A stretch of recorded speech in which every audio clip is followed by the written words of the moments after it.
What up? What up? What up, man? Um, What's what's going the on? day? What's the day? Tuesday. Yeah. Tuesday. We are live and in effect. Um, Mm-hmm. we gotta. I'm pretty sure if you've been on social media, you know that the Cowboys are probably 75% close to hiring Brian Schottenheimer as the head coach. Which is, I mean, it's a Jerry move. It's not surprising. Yeah. He doing what he's doing for we know who, and that's what this conversation is about. Because we know that refs for Super Bowl 59. I don't know none of those refs. But Neither shout out do to I. you, Brando. I don't know any of the refs. Yeah, neither do I. Yeah, I don't know them. I don't follow. Yeah, I don't have no knowledge of the refs at all. But nonetheless, like I say, we are here. Mm-hmm. We have a topic. We're gonna try to stick to the topic. It's concerning. Yeah. It's concerning, man, and it's unfortunate that this is how when you put yourself in this situation, Mm-hmm. you don't have no choice but to continue to commit to the dog crap you've already started scooping Mm-hmm. because I don't know I don't know the height as far as like success when it comes to this team under the current quarterback. What are you talking Mm. about? And it's definitely more of a bad situation when you got to move based upon who's at that position. Your hands Yeah. are tied, even if they don't want to be. They are tied because Of what you're paying them. Yeah. and and I don't know how many quarterbacks just don't this deep in their career have issues with reading playbooks or learning new plays.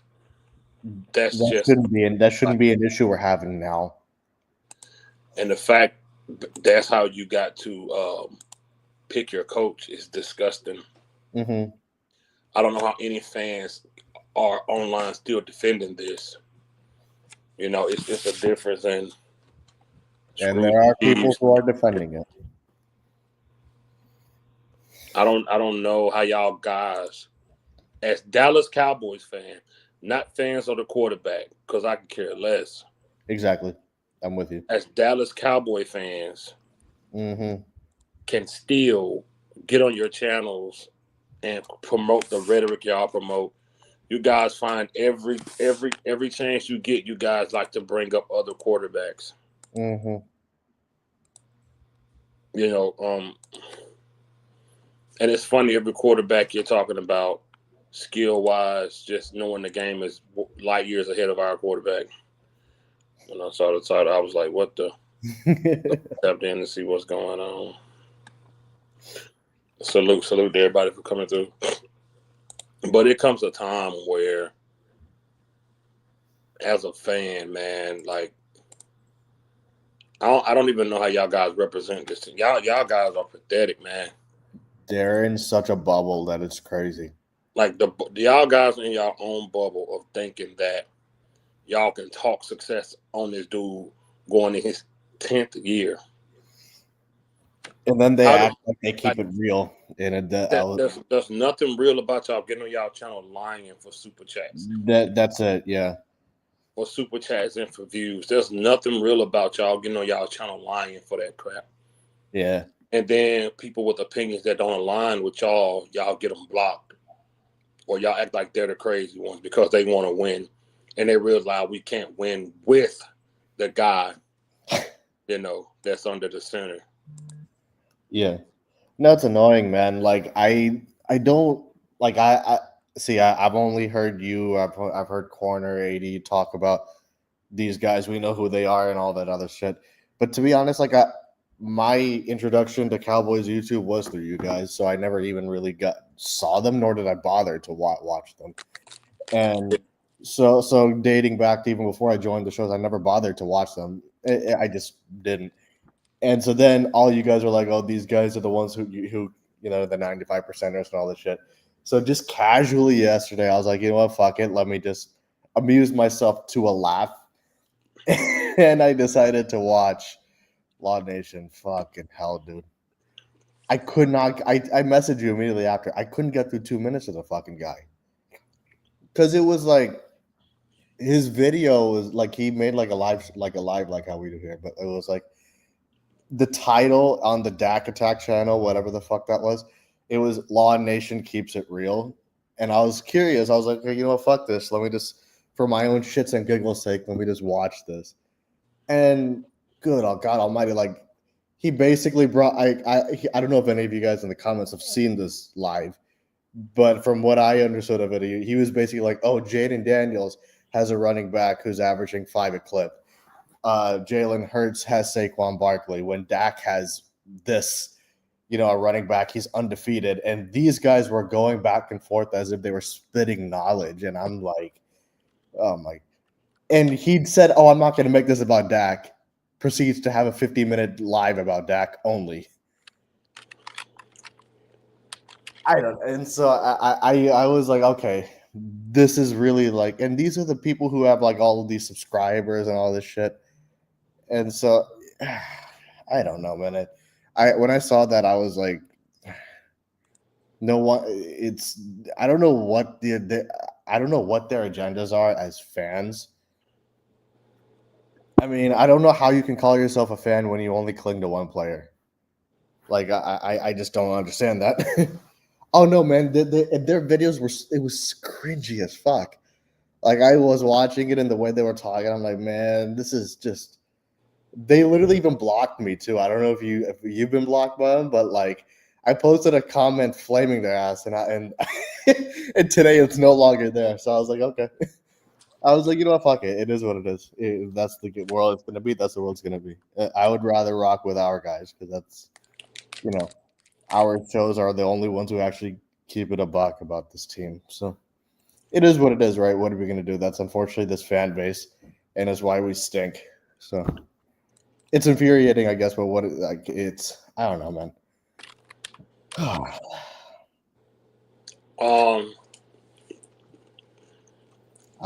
don't know. I've debunked the whole stat thing, and we ain't got this and we ain't got that plenty of times. Yeah, it's irrelevant. I try to go with that argument, in more recent years, as if before these teams even built up who they became, we were already that. Mm-hmm. Before Jaden Daniels, when Jaden Daniels was probably a senior in high school 3-4 years ago, we had good teams. Yeah. We had good teams. Mm-hmm. So I don't even get into that crap. Mm. And what year was that? What 2019. Year? Did we make the playoffs? 2019, we did not. 2019 season. No, we didn't. 29. Are you talking about 2019? We went 8-8 with Garrett. The last season he was here before he got fired, because that was the year. 2020 was when we got McCarthy. We did go 8-8. Yeah. 2019 we went 8-8. That was the last season with Garrett. What's up at 80? Yeah.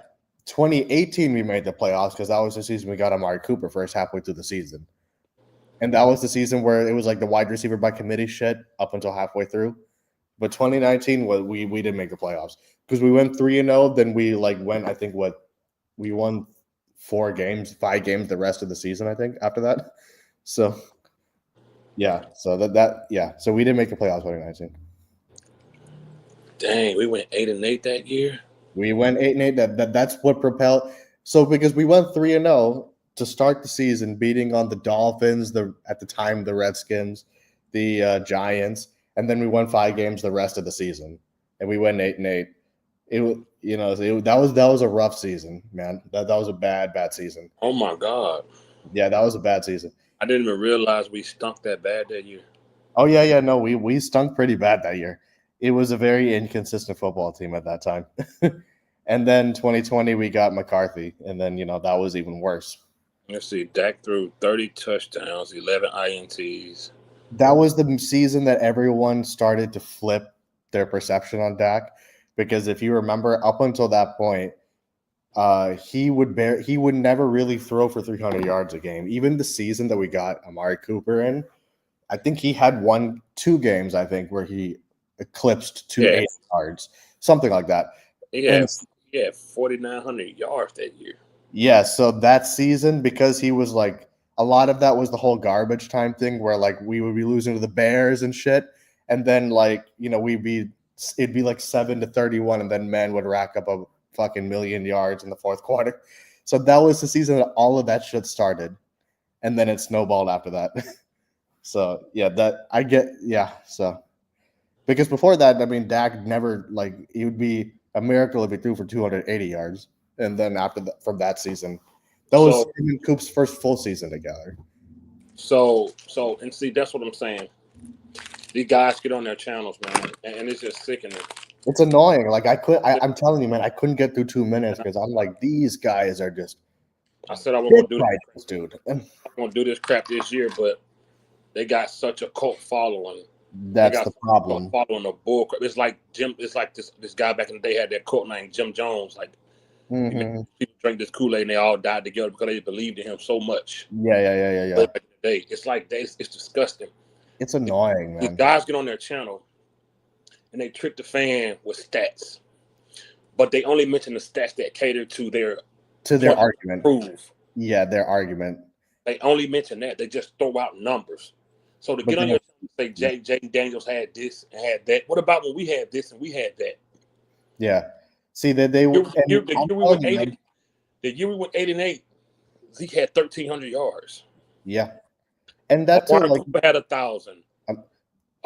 We had Michael Gallup. Whatever time. Michael Gallup had 1,000.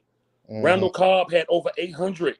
That's right. That season we got a Randall Cobb. That's right. We almost had 3 receivers with 1,000. Yeah. Zeke almost had 14. And we lost to Carson Wentz. 8-8.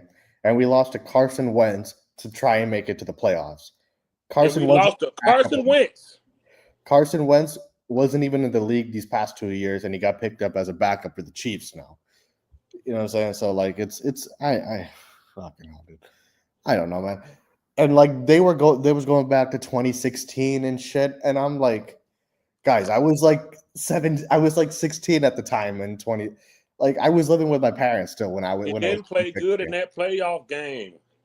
And it was like, yeah, they constantly bring up that first Packers playoff game. He didn't play good. He played good in the latter half, but not in the first half. You can't argue that. But people like the percent. But I'm with you. You know, I'm with you. The game was over. The game, yeah. Well, it was what? 20? They were playing prevent. When we brought that 31 up, it's like I always say, I'm not gonna praise you for starting the fire, then try to put it out. Exactly. You're the reason my house is on fire. What am I gonna praise you for going to grabbing the fire? It was 28-10 heading into, I think, the fourth quarter. At one point, it was 21-3 or 21-0 or something like that. Yeah, it was 20. We started the game 21 nugget, and then scored. Green Bay started playing prevent after that. Mm-hmm. I hate when these dudes bring up garbage time, bro. And I never used to believe in that, but at a point, it's become a habit for Dak to where every game now it's always this way, where he always tries to come back in the end, and I'm like, man, it's meaningless at this. It's that make me so mad. That's like you can't get the pretty girl, but then she let everybody on the block get a turn. Now she come back to you, but her vagina hold like this now. Man, you getting at it, ragged and beat down now. That's what that comebacks be. That's what that garbage time be. Oh, yeah. Now you want to show out? Oh, now you having sex with her? She done been around the whole block. Yeah. You ain't getting no cool points for getting her after everybody down the road and got her. Larry, Curly, Lil Mo with the gimpy leg. Everybody done got it. So it don't matter. That's what his garbage time be. And I hate when they bring that's why I said they bring context, man. It's about context. It's about context. When they bring them big games, it be when defenses are playing prevent to stop you from scoring a touchdown. They'll let you milk that get down that field, but you can't score. So yeah, you're gonna have them big games where you're playing from behind most of the time. Mm-hmm. When they was playing tight coverage, you couldn't do nothing. When the score was 0-0, what did he do? 14-14, what did he do? Like, you can't argue. Like, it's become it's become a joke at this point, man. It's become funny at this point. I'm gonna tell you what it is, Eshan. You, Nate Dogg, and a couple more people that are in there between 19 and 25 and 26 and 27. It's just a few of y'all that understand. Yeah. Those guys, super chats and all, those are young fans that don't know. So they brainwash them early. They brainwash them to believe that their way is the right way. They brainwash them to believe that, oh, yeah, you know what? You might be right. He did have a big game. He did have a good game. Those are people who don't know the game, though. They don't know football. They're not real fans. But it's younger guys. I know what you mean. I know what you mean, though. I know what you mean. That it's only a few of y'all. Yeah. It's only a few of y'all that know the real. And they be mad that guys y'all age understand what it really is. That's why every time somebody try to come at you, they try to say young buck or, oh, how you is, boy? You ain't never seen no Super Bowl. That's why they do that, because they mad somebody so young and so knowledgeable. Yeah. And just drinking the Kool-Aid of Dak Prescott. Yeah. Or Jerry put out there. Yeah. It doesn't bother me anymore. But no, you know me, but it's just like, because at a point, for me, it's very simple. It's like, I'm a fan of the team first. I could give I mean, do I like players? Sure, I like players, but I'm a fan of this team first. I'm a Cowboy fan first. So it's like, I'm not going to, like, root for a player if he's not producing. There's nothing wrong with saying he's not producing. Like, I don't know why that's such a bad thing. That's my problem. That's my problem with them. What's up, Cool Cowboy? That's my problem with them. What's good? They don't think you have a right to say your true opinion on the quarterback. And they man, look, he for the team. I'm gonna root for. That ain't how that work. That's not the way it works. I'm gonna root for him when he on the field, but I'm gonna critique what he do on the field. I'm gonna say if it's time for me to move on or not. And that's my problem. Where they have a problem with how we really feel about him. They want our opinion to align with theirs. That's it. Which is a losing mentality, and that's why, because of fans like that Dak is sitting on bankroll right now. Because, and I'm not against nobody giving them their money. I'm not against Jerry giving the dude this money. But as a Cowboy fan, I want somebody that can win. It's not a coincidence that all the quarterbacks are in the playoff are dual threat quarterbacks. Yeah. Everybody in there is dual threat. Everybody in there still got legs. Everybody in there can pass. Yeah. Pat Mahomes might be the least dual threat quarterback in there, but he still can run when he needs to. Yeah. He still can run. Every quarterback is dual threat. None of them are over 30 years old. Even Mahomes is not over 30. No, they're not. He right there, but he might be the oldest one. He's still in his 20s. Yeah, he's still 29. So you see what I'm saying? And he's a 3-time Super Bowl champion. Yeah. And then they like to throw up, well, hey, man, these are first rounders. Hey, listen, let me tell you something. At this point, that argument's not applicable, man. You've been in the league for 10 years. Miss me with it. Nothing. That means nothing. That means nothing. If you come up, if I'm a production manager at a job and I've been there 15 years, somebody that comes there with a management degree can't tell me nothing, because I've done it for 15 years. Yeah. I don't care if you got a degree, which is equivalent to being a first round draft. I don't care. I've done it for 15 years. So I should know more than you. Just because you got your degree, that don't mean that I've done this job for 15 years. So I should know it more than you. So I hate when they throw up that, and that's when they try to critique him in a bad way. Well, he only a fourth rounder. What you expect? I expect somebody going on their 10th year to know how to play football, to know how to read defense, to have better footwork, to know how to throw the ball accurately. I expect someone heading into his 10th season to at least be able to learn a new playbook. For your owner to say, hey, we had to dumb down the playbook, basically. I don't know how you can argue otherwise against it. What's up, Savage? Yo, what's up? Yeah, man, it's annoying to me. I'm just like, you know what? Like, so fuck it. The problem is that community of those guys on those channels, they cater. They're, I guess, the bigger subscriber guys. That's, they make up 90 to 95% of the fan base, and they influence 90 to 95% of the fan base. So it sucks, man, because it's like people like our shows and shit should be the ones that should be the majority of it, because we're actually keeping it real with this shit. But if there's 50 people in my restaurant and everybody happy eating their food, and one guy like, this food suck, I'm looking around security. Get this guy up out of here. Yeah. Us being in their chat getting blocked. When that's everybody facts. in on the same page and one of us come in their chat and we get blocked, that's like, oh no, he messed up. I got these Yeah. super chat. That man out of here. He might be telling the truth. He Get him literally out. is. Yeah, Law literally put rules in his fucking comments that basically is like, oh, like don't be disrespectful and shit. So I was like, You know okay, what I'm saying? and so I wasn't attacking him, but because I completely shredded apart his fucking live. And this morning I can't find my comments, so which means he blocked me. And so I was like, okay, you know what, fuck it. You Danny know, he Savage, can just, what's going on, brother? what's that, Savage? Nothing. I was just doing some draft stuff before, and because there's really nothing else to look forward to. I mean, we got Yeah. no coach. We got Honestly, no, yeah, that's very true. you know what I'm trying to say? Like, Yeah. Like I We're don't going back to the early 2000s, bro. Because if they hire Brian Schottenheimer, this will be like Dave Campbell level coaching. Bro, I'm gonna be honest with y'all. This might be worse than Jason Garrett. You know, it Shit. will be. Honestly, Brian it would. Schottenheimer is terrible. but how do they sell this to the fans? How does Jerry sell this? And here's the thing, though. Real quick before I don't mean to cut you off, but real quick. No, go ahead. Go ahead. Go ahead. I know because the thing. So like, Sam, what I was talking about earlier in the show was that. So I never watch any of those like big comment dudes and all that, like the other channels and shit. So yesterday I was like, you know what, fuck it. Let me just, for shits and giggles sake, let me just go and watch Law Nation. He did a 45-minute live with this Dak attack motherfucker and they were going on a 45-minute live about basically how like all these other quarterbacks have running backs and Dak doesn't, which is the reason that he stinks right now. And so they were given excuses after excuses.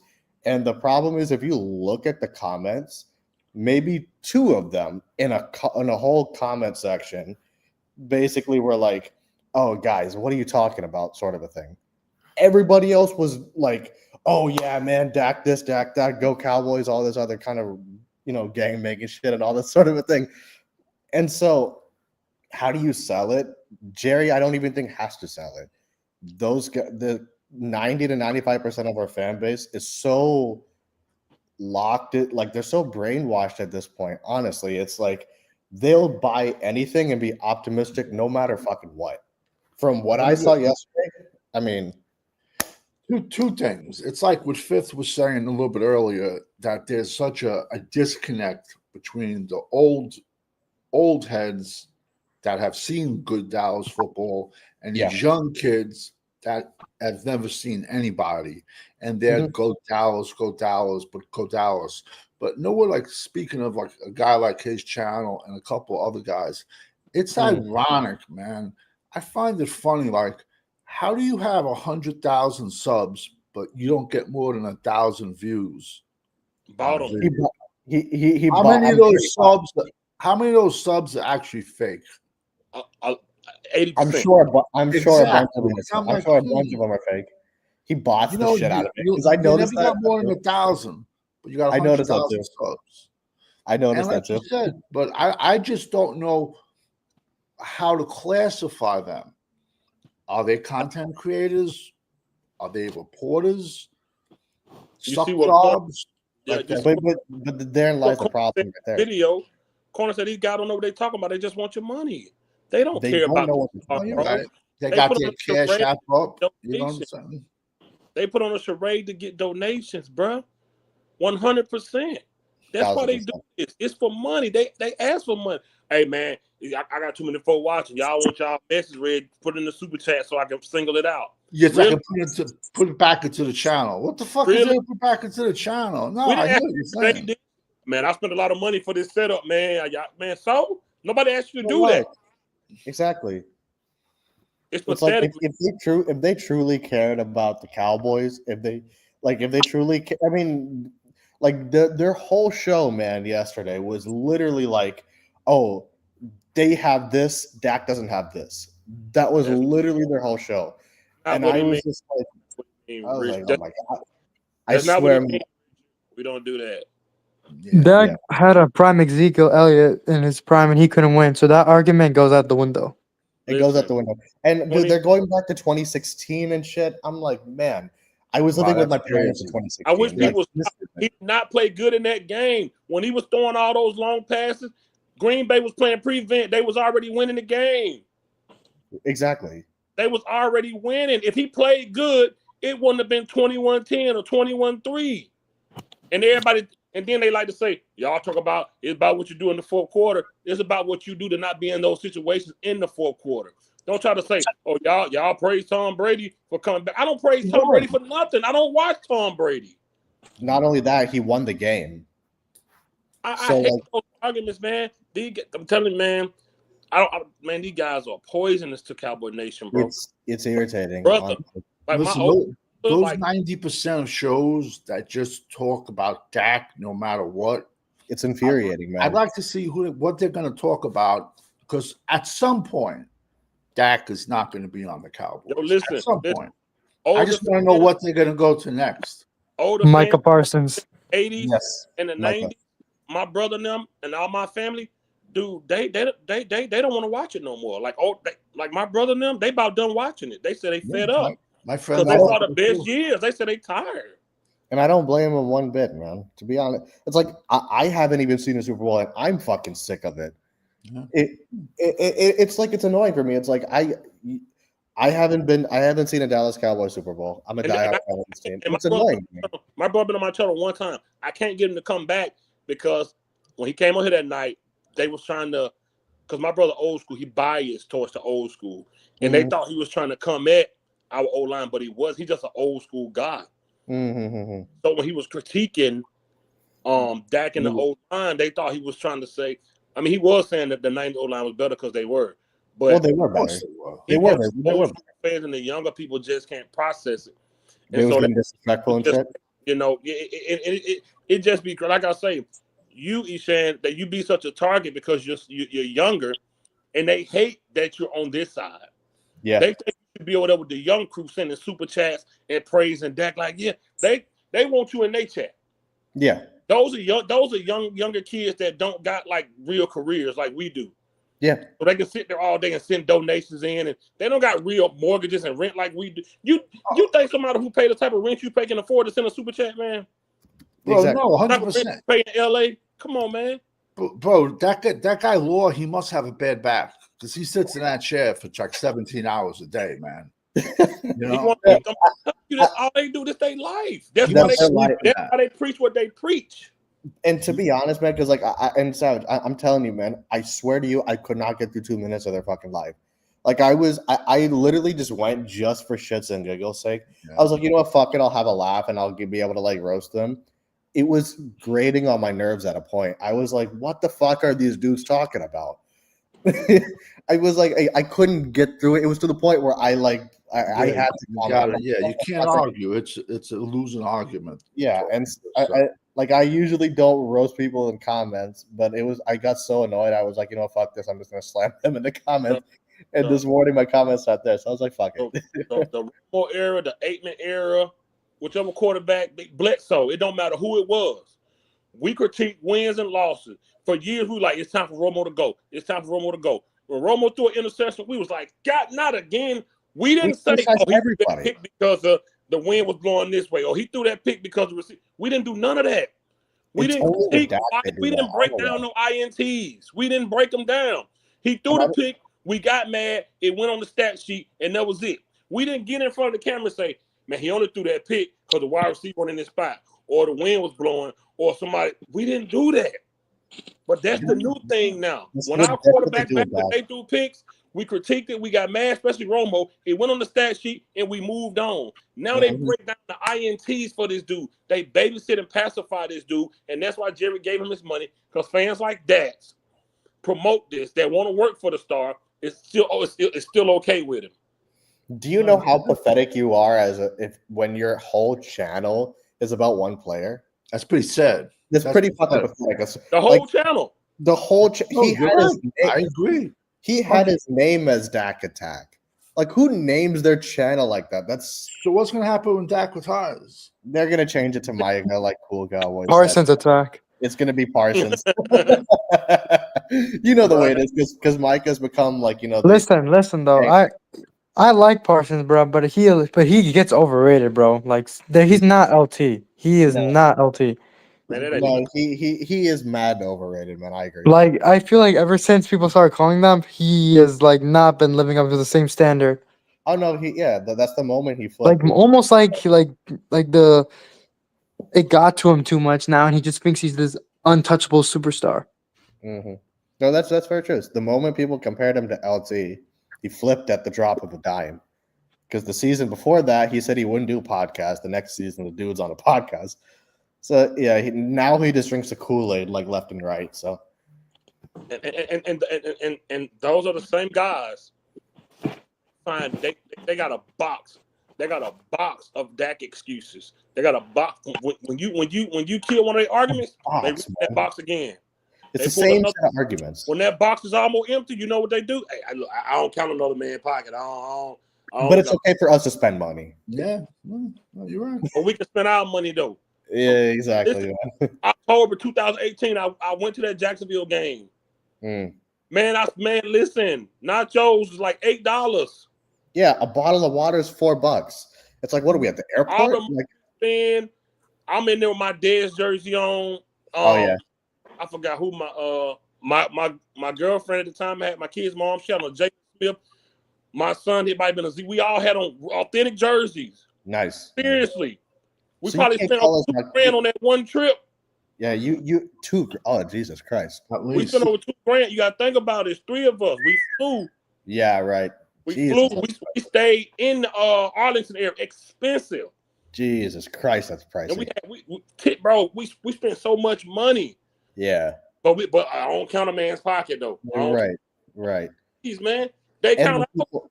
And then people try and say that we're not fans or that we have like our own agendas and shit just because we don't align with your agendas. And I'm like, and you know, I've said this before. In my life, I have been to 13 Cowboy games across my life. We've won one game. Savage, that's an old school fan. When Troy left, did you cry? No, man. That's what I'm saying. Even though Troy's a legend. Legend, absolutely. Listen, I learned as a young kid, Dallas Cowboys are never fucking paying my mortgage, man. There you go. That's it. We do this for fun. If any the only way they'll get me to cry is if Jerry Jones sells the team. I'll cry of happiness. if anyone, any one of us was on fire on the side of the road, Jerry wouldn't get out of the car to piss on us. He wouldn't do shit. You know what I'm trying to say? So it's a team that I root for, and I bleed blue and silver. But that was like, I used to like watch a lot of the shows and call in, and I seen how it was, and I'm like, that's one of the reasons mostly I made my channel Draft. I didn't even want to be associated with them because I said straight out, I'm like, bro, you guys are sellouts, man. You're not saying you're coming on here and just making fucking excuses, man. So I called all those crews sellouts, man. You're just lying, and then you're labeled a hater. Exactly. So if saying the truth is being a hater, yo, call me. So be it. And that's what I'm saying. Like, and the way you talk about how much your father was a fan, that's how mine. Like, my dad was a big fan. Of course, God rest his soul. My dad had the star tattoo on his forearm. My father, and then underneath it, how about them Cowboys?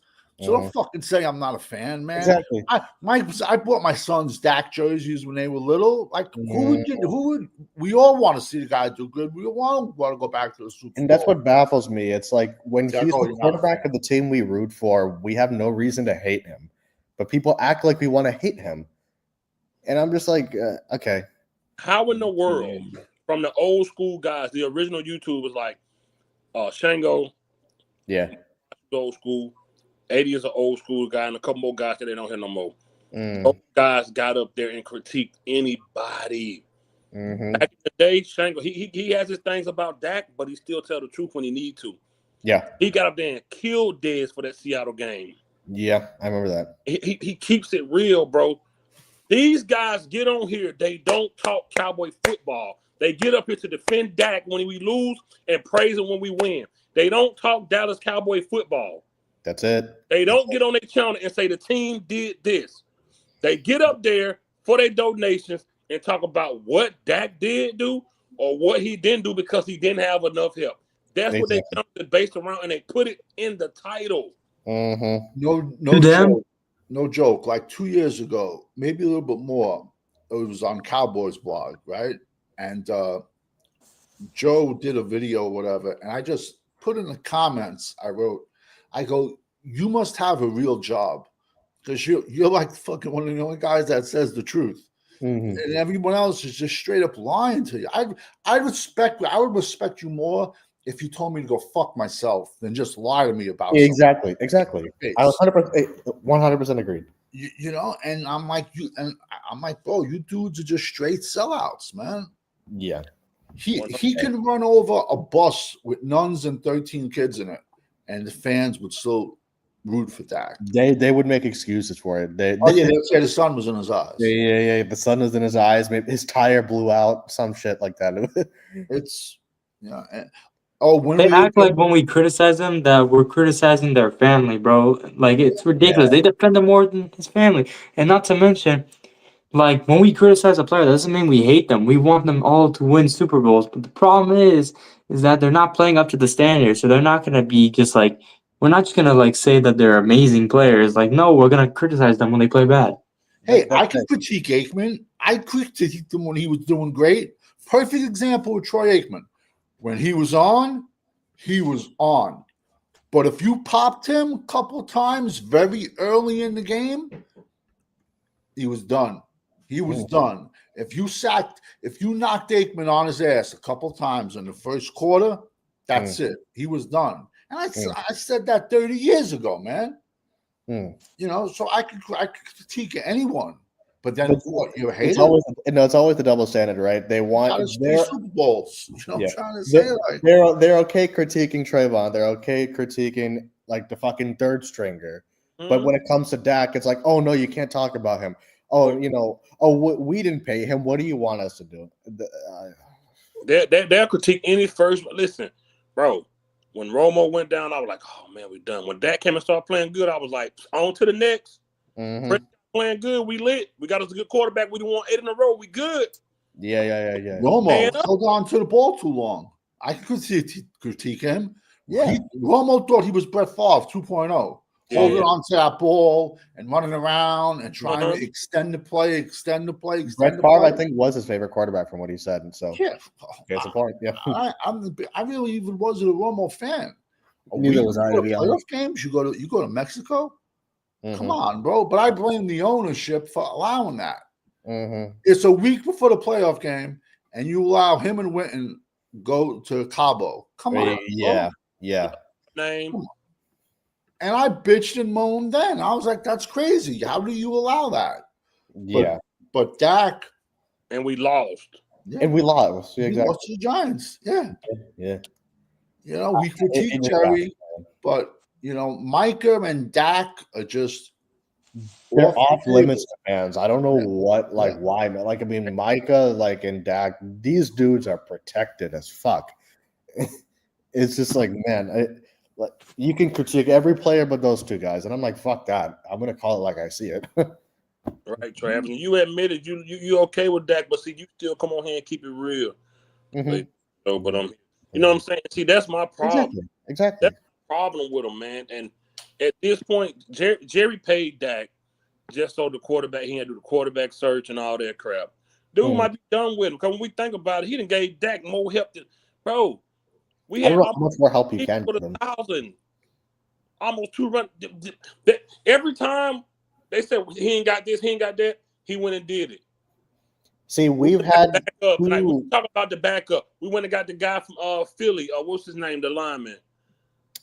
What's his name? Big boy, 40.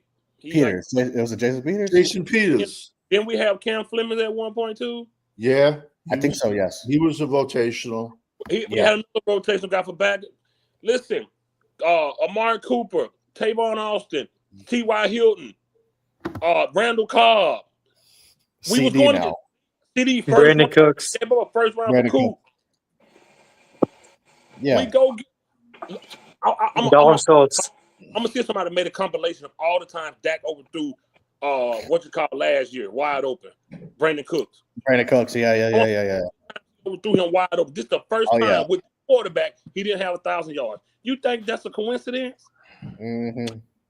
Bro, with the teams that we had, like in 2021, 22, 23, if we had a better quarterback, we probably would have made it way farther in the playoffs. Dak got carried by the roster around him. 1,000%. Because that roster was a Super Bowl roster. The quarterback was not a Super Bowl roster quarterback.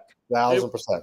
Whole When roster. are you ever going to get a team with 9 All-Pros on a team for 3 straight seasons? Like, come on. Because Dak needs 16 players on the team. Yeah, we had 9 All-Pros, It's a 3 joke. consecutive seasons, and we lost the wild card game 2 of the 3 seasons. But even beside the playoffs, he falls apart in big games during the season. Yeah. Even Even during the regular season, right? So I mean, am I saying a lie? No, 100% not. Like we can pull up any big game. It's the You remember fact. when you first came on the channel and you asked Corner, name a game he won. We played a good team. Everybody was like, "You tripping?" Now look at everybody, knowing that now everybody see when they go back and look, they're like, "We really didn't beat no good teams." No, we haven't beat any good teams. Like if you look at these 12 or 5 seasons, they're carbon copies of each other. Bob Fossil's gone to Tennessee. Yeah, he Oh, did it? Oh, I did not hear that. Yeah. They wanted to keep him. They wanted to keep him too. Okay. I'm not going to miss him. Isn't it funny, though? I said the other day, I don't see a lot of teams going after Mike McCarthy. And who's left? The Saints? I think the Bears might get him. I have no idea, though. The Bears, I thought the Bears signed the kid from the Detroit Lions. Well, they got Ben Johnson. The Bears are done. Okay. Yeah, I had no idea. So also, the Jets. I'm pretty sure the Jets are getting the defensive coordinator for the Lions. Bro, we either got to get Deion Sanders or a crappy Kellen Moore or other coach. Like Adam Glenn. Yeah. So, like, what would they say? If Schottenheimer comes here, man. What you saying? Then it's gonna be like Dave Campbell. As soon as we heard that they wanted to interview Mike McCarthy, what you said on the channel? I said that's bullshit. That's like when you're trying to. I said that's like when you're trying to get your ex-girlfriend jealous and you put something on the gram or Facebook that you're out with another girl. Yeah, that's facts. Stupid, bro. Like, come on. Yeah, we're not stupid. Exactly. Like Mike McCarthy was this such great commodity that everybody's tripping over themselves. I'm like, come on, man. Because you think any other franchise would give that amount of resources to a head coach and a quarterback, and so it's. And listen, I go through it with the draft, bro. You have no idea. All these fans, they want to go running back, wide receiver with our first 2 picks. I'm like, you realize we have like the 32nd ranked defensive tackles in the NFL. Do you realize that? Do you realize we have no left tackle? Do you realize listen, I want 2 running backs out of this draft. I do. I just don't need to get them in round 1. Yeah, exactly. You know what I'm saying? On Twitter. I said I won't call their name, but I'm just gonna say initials. VL posted the Derrick Henry stats and said how good he was playing in that game the other day. He said I wasn't for. He said, "Don't this game make you just want to get a running back in round 1?" And then Stanky Foots came back and reposted. I just said 1,000 times. Get Genty. He's the answer to all our problems. I'm like, man. What? Bro, they jerk off to their fucking posts, those dudes, bro. Yo, Stinky Foots is still saying Mozzie Smith is better than Jalen Carter. Yeah. Stinky Foots. I'm like, are you still? And I said it to him Sunday. I'm like, yo, you still think Maxi Pad's better than this kid? Yeah, he's like, put it in the chat who this is, because even I don't know. Put it in a private chat, our private chat. Thank you for it's Foots the King.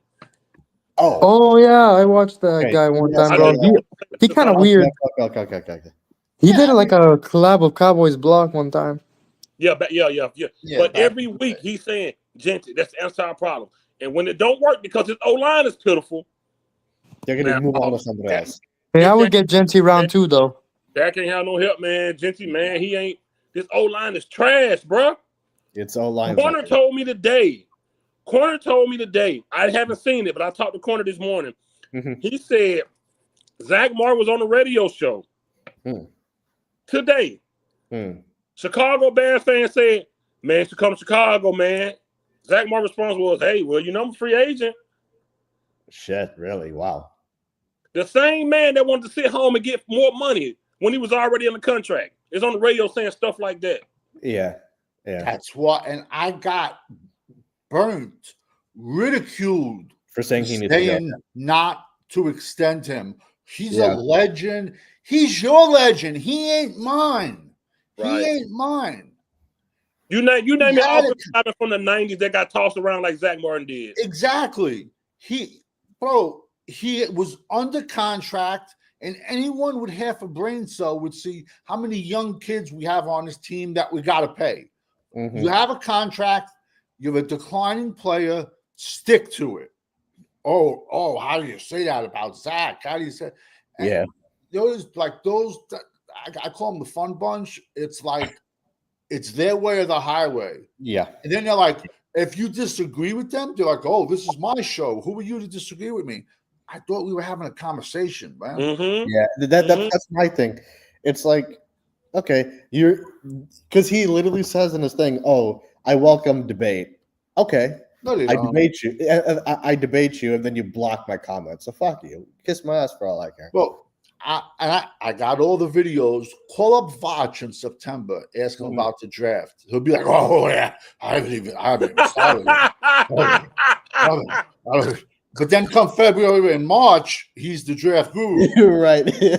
Oh my God, that was funny. Oh, that's a good impression right there. But I got it on tape. Come February and March, he's the draft guru. You're right. Oh my!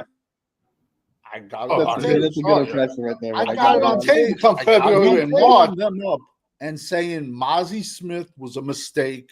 The pick should have been Brian Parise, but it was the Gooch and Urkel. They were like, no, hell no, man. Mozzie Smith was the right pick. And they were like, oh, Mozzie's built different than Brian Parise. I'm like, yeah, Brian Parise is 6'6", 300, and has the frame, and he would still be a better one tech than Mozzie. Mm-hmm. But they're both like, no, you're wrong. And then they were all like, oh, Mozzie could bench 325 for 25 reps. I go, no problem. I got $1,000 bet for someone to find me that video. I'm still winning. Gets intercept. Oh, damn. Okay. You got the compilation going. Okay, I see. Oh, yes. I remember this game. You can't. Shit. See, this is what I be talking about when we talk about how many years you in and when you should see stuff. Like, as a quarterback, like, how you don't know? Like, he's right there. Mm-hmm. He threw in triple coverage. That's triple coverage. I was just going to say that. That is insane. He does that a lot. This was when he threw 3 picks this game. He overshot the ball. He bro. Cook is over. But look where he throws it to. Look at that gap. I joke That's like around. a 5-yard gain. That's like a 5-yard separation. There's a wide receiver from Arizona who's 6'5" this year. And I'm like, well, maybe if we get him, Dak won't be able to overthrow him. But he's so good.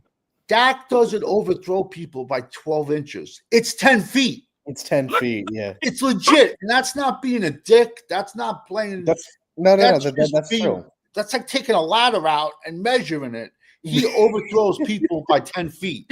Cook got his bro. That is so pathetic. Yeah. That's just pitiful, bro.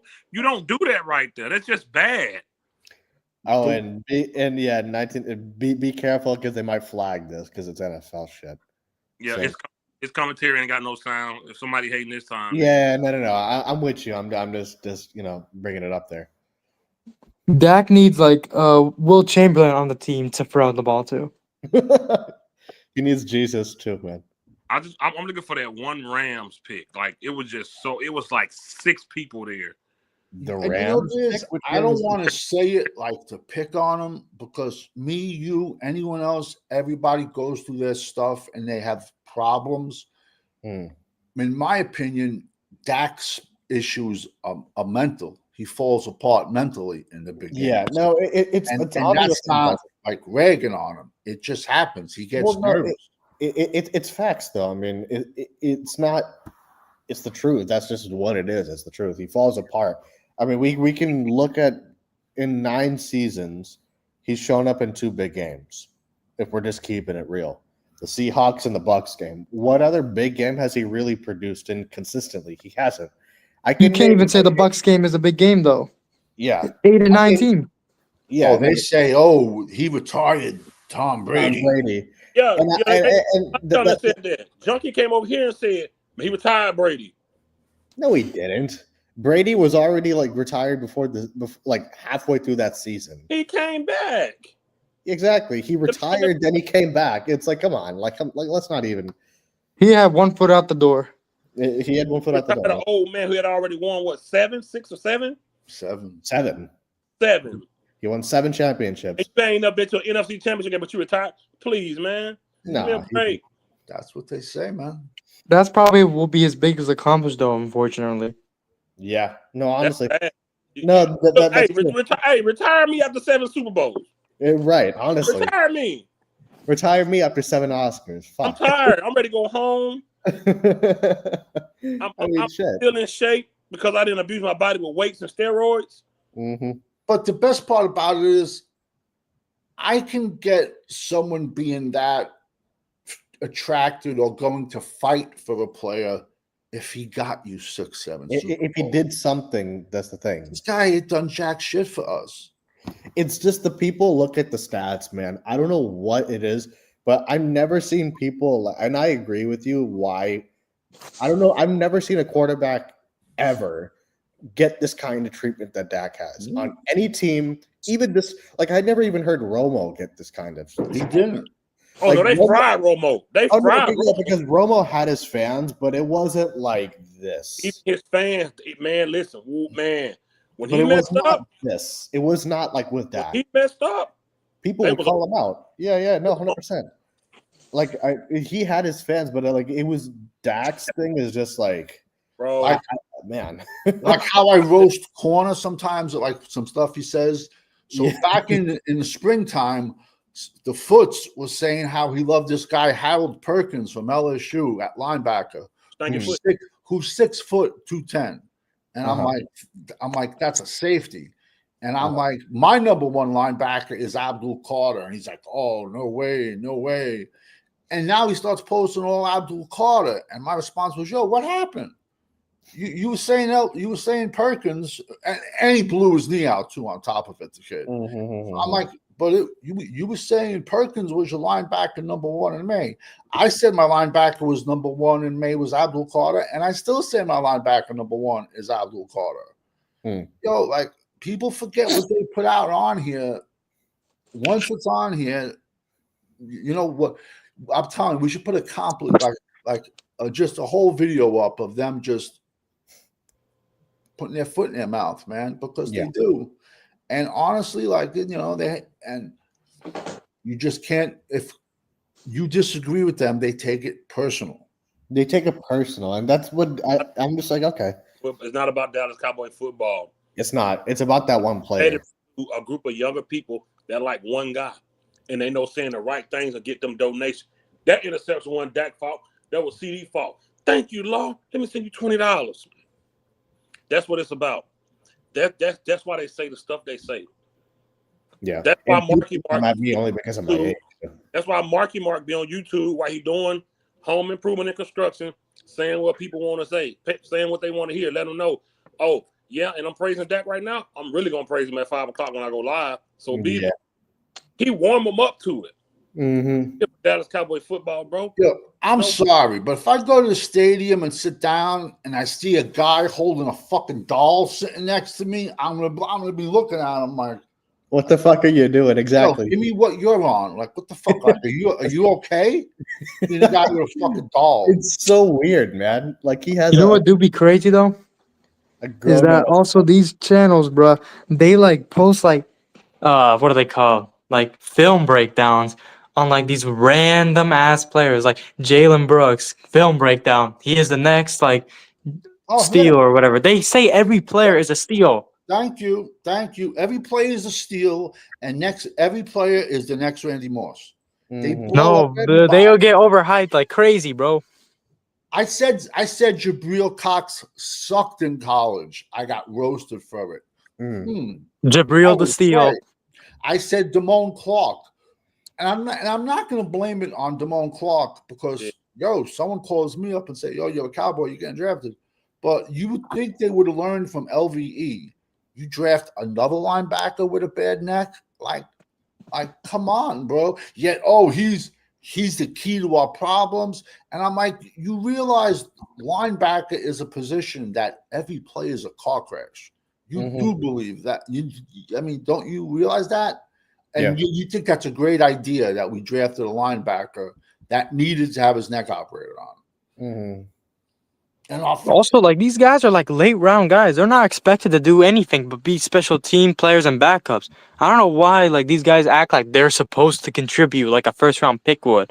Like, it's a 7th round pick or a 5th round pick. They're not gonna do anything. It's about the money. It's about getting people to watch when they pull up the. Just watch it. Watch the draft. They're gonna do live streams and have footage breakdown. Yeah. Every round. Doing live to get super chats, or they're gonna say, "You want to see the full breakdown? Go to my Patreon." And it could be a player that might not even be on the team the next year, working at UPS or something. But they're gonna say 7th rounder. I'm telling y'all, man, this guy can do big plays. For bro, you don't mean that, bro. You're not here for Cowboy football. You here to make your money and milk these fans of their money, man. Like, I hate that crap, bro. Bro, I already put it out on my channel, and I've already said it. The 3 days of the draft, you will not see me. That's when I order wings, and I'm going to sit back and enjoy the draft because I put enough content out. I'm saying your videos are already out. It's out. And like last year, this past spring, when I put out my players, the second the Beast came out, I stopped. So I'm like, you can't call me a copy and paste champion like all you guys are. The second the Beast comes out, that's when I stop putting out players. Because all these dudes, they look what Brugler does, and then they talk about him. Yeah. And so, like, I'm like, you can't say that about me because my players are out there. Yeah. And it's not even worth arguing. No, it's not worth arguing. That's the thing. You know, it's like, but their then arguments are shallow on every sense of the word. Old heads arguing. I'm like, yeah. These dudes are like 56, like 40, 50 years old, and I'm like, you're dick riding players, man. And people use me as like a launching pad because it's like I'm 27, so like it's people like just kind of like to come at me. It bothers me when the old school fans act like that. I like to get knowledge from the old school guys about the stuff we didn't see, about the times we didn't see. That's what I want to hear. Like when they talk about Dak this and Dak that, and Savage hit him with the facts about Danny White. I like to hear that. Yeah, because it's stuff that people didn't see. You're not, and he went to three straight NFC champions. Yeah, and he's more than Dak did. And they call him a bum. But he went to 3 NFC type. They call him a bum. Dak ain't went to none. And they saying he probably one of the best next to Troy Aikman. And that's what I like to hear from old school fans. But these older guys on here, bro, man, sucking in these younger guys so these guys to hit their cash app or steal their girl cash app card and donate to these guys, man. Donate their last few dollars to these guys just to get recognized on their channel. Yeah. Oh man, you want your comment read? There's too many people on here, man. You got to donate, man. Yeah. What the crap is that? Yeah. They don't pay you any attention for it. Exactly. They don't. So until you donate. Oh, I broke down. To be honest, I wouldn't even want this. Like, they're not worth my time or my money. So, like, my time, energy, it's a waste. It's a waste. It's like there's no point. Party when we drafted Mozzie. Come on, he had a breakdown of Mozzie on his Patreon. Go buy it and watch it, bro. Man, man, put it on your YouTube for free for the man. Your biggest supporter probably ain't got it this month. He probably put it on his rent or his phone. He probably ain't got it. You're gonna see this year. To be honest, I want to see that breakdown of Mozzie. When Mozzie was a senior, Mason Graham was a true freshman. And Mason Graham was better than Mozzie as a true freshman. I'm like, who the hell is this kid? And I'm like, shit, he's a freshman. He was better than Mozzie. Then also they said Mozzie benched 315 25 times. Now I've not seen the video since. I said I got $1,000. Show me a video. Somebody show me a video. Nobody has shown a video. All it is him jumping up blocks And there's like 40 Doing dudes behind him doing the exact same thing. Doing the box jumps. They right. compared him to Mark Henry. They compared him to Larry Allen strength-wise. I'm like, are you on crack, bro? Like, what film are you watching that I'm not watching? I saw a guy that played 30 snaps a game, and he had a half a sack in 4 years of college football. Yeah. And I said straight up, Brian Burris was the better pick. Oh, and I got told, no, you're crazy. Yeah. How do I look now? You know, it's like Jabril Cox. Jabril Cox was the next Lawrence Taylor. Then Damone Clark was the next. And then now fucking Mike Jones. And I get it. I guess when you have to talk about one team every single day, it must get kind of hard. It would grate on my nerves at a point. Like I wouldn't be able to do it, man. And like to talk about it every day, I'm like, come on, man. Like it's not worth that. Especially with the team that's not even winning anything. Like, have you seen that draft day video? The same draft we got Maji. They were like having like a talk, like the whole staff.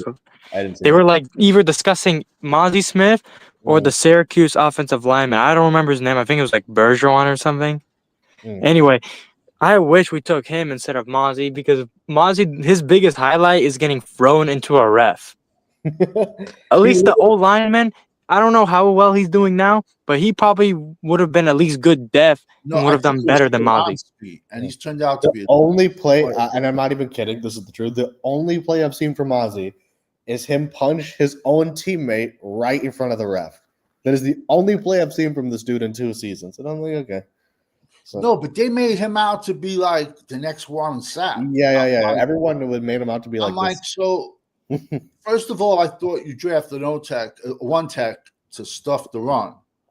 Now you want to turn him into a pass rusher.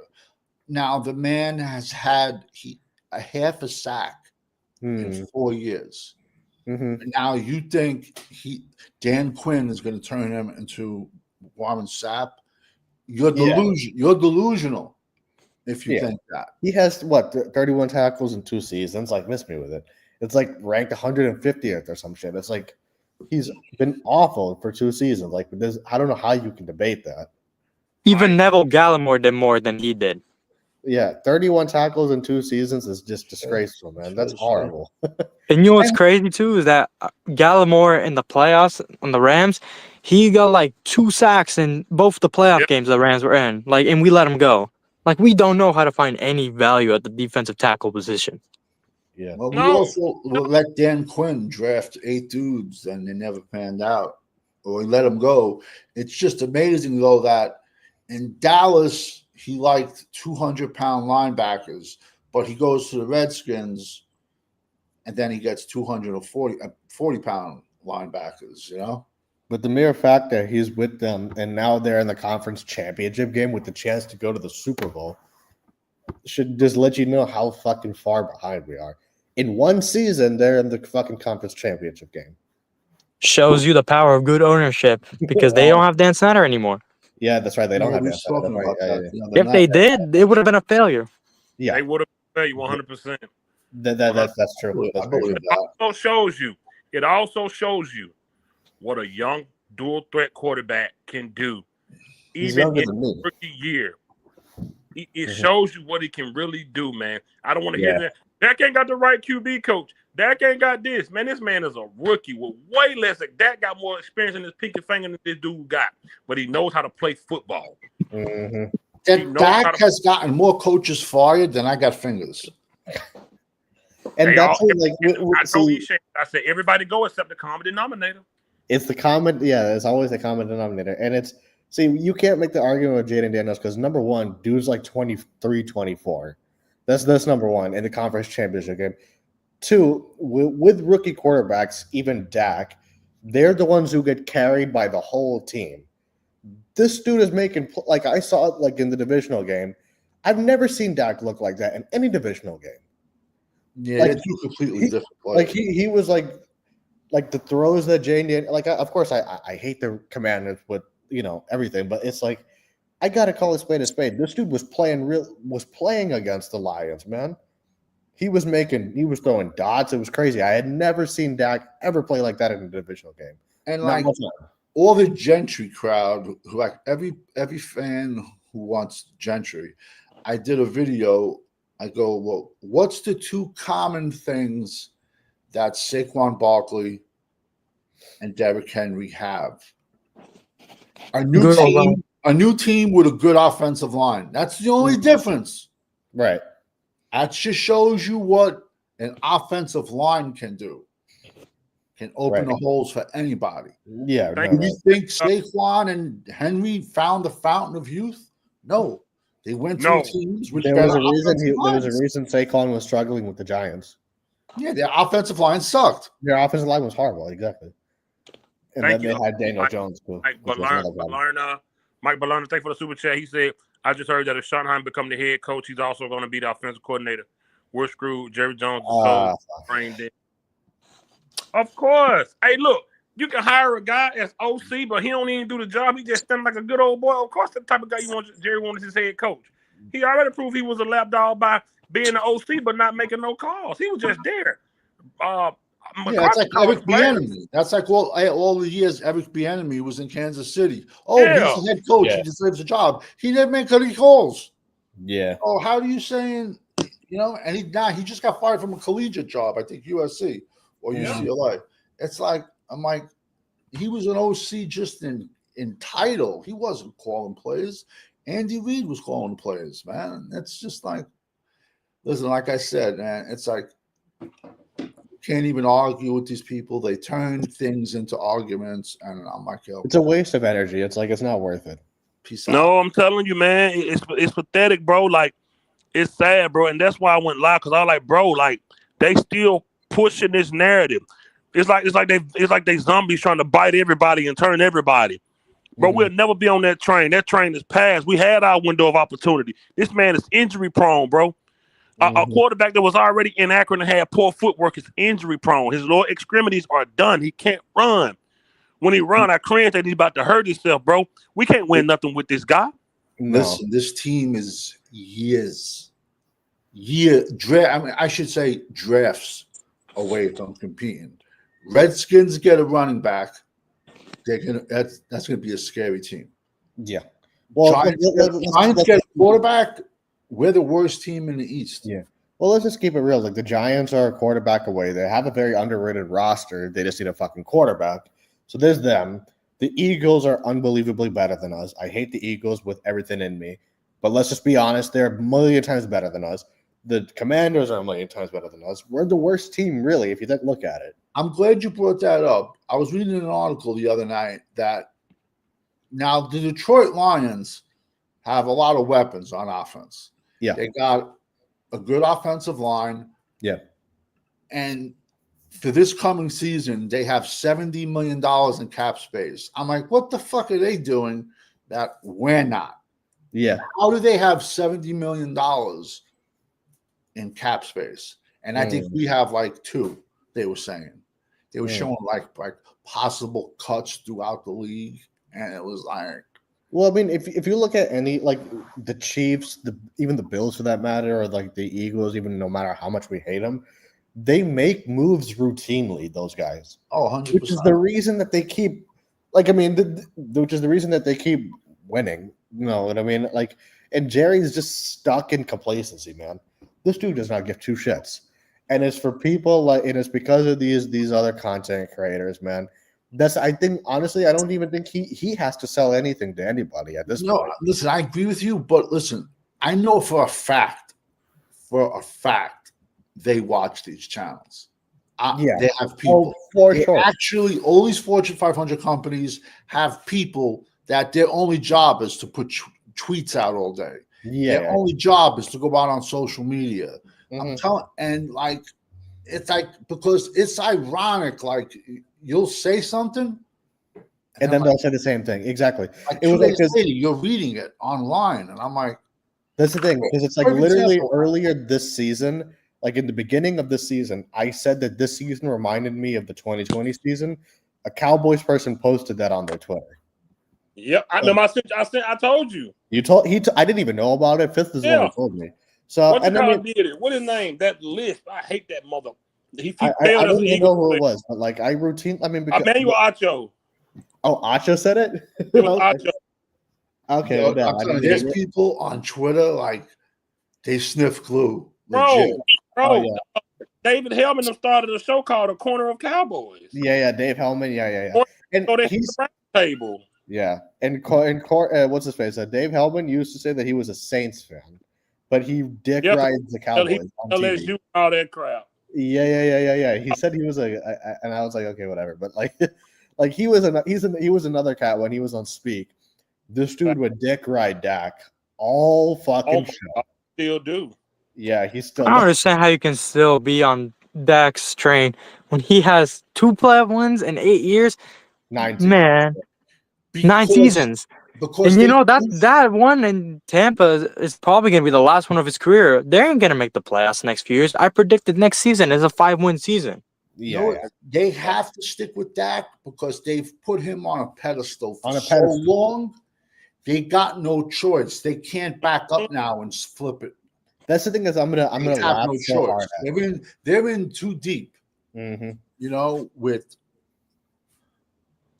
no, they're in too deep with it, and it's like again, like I mean, Dak has showed up in 2 games across 10. This will be his 10th season, this upcoming season, and he showed up in 2 big games.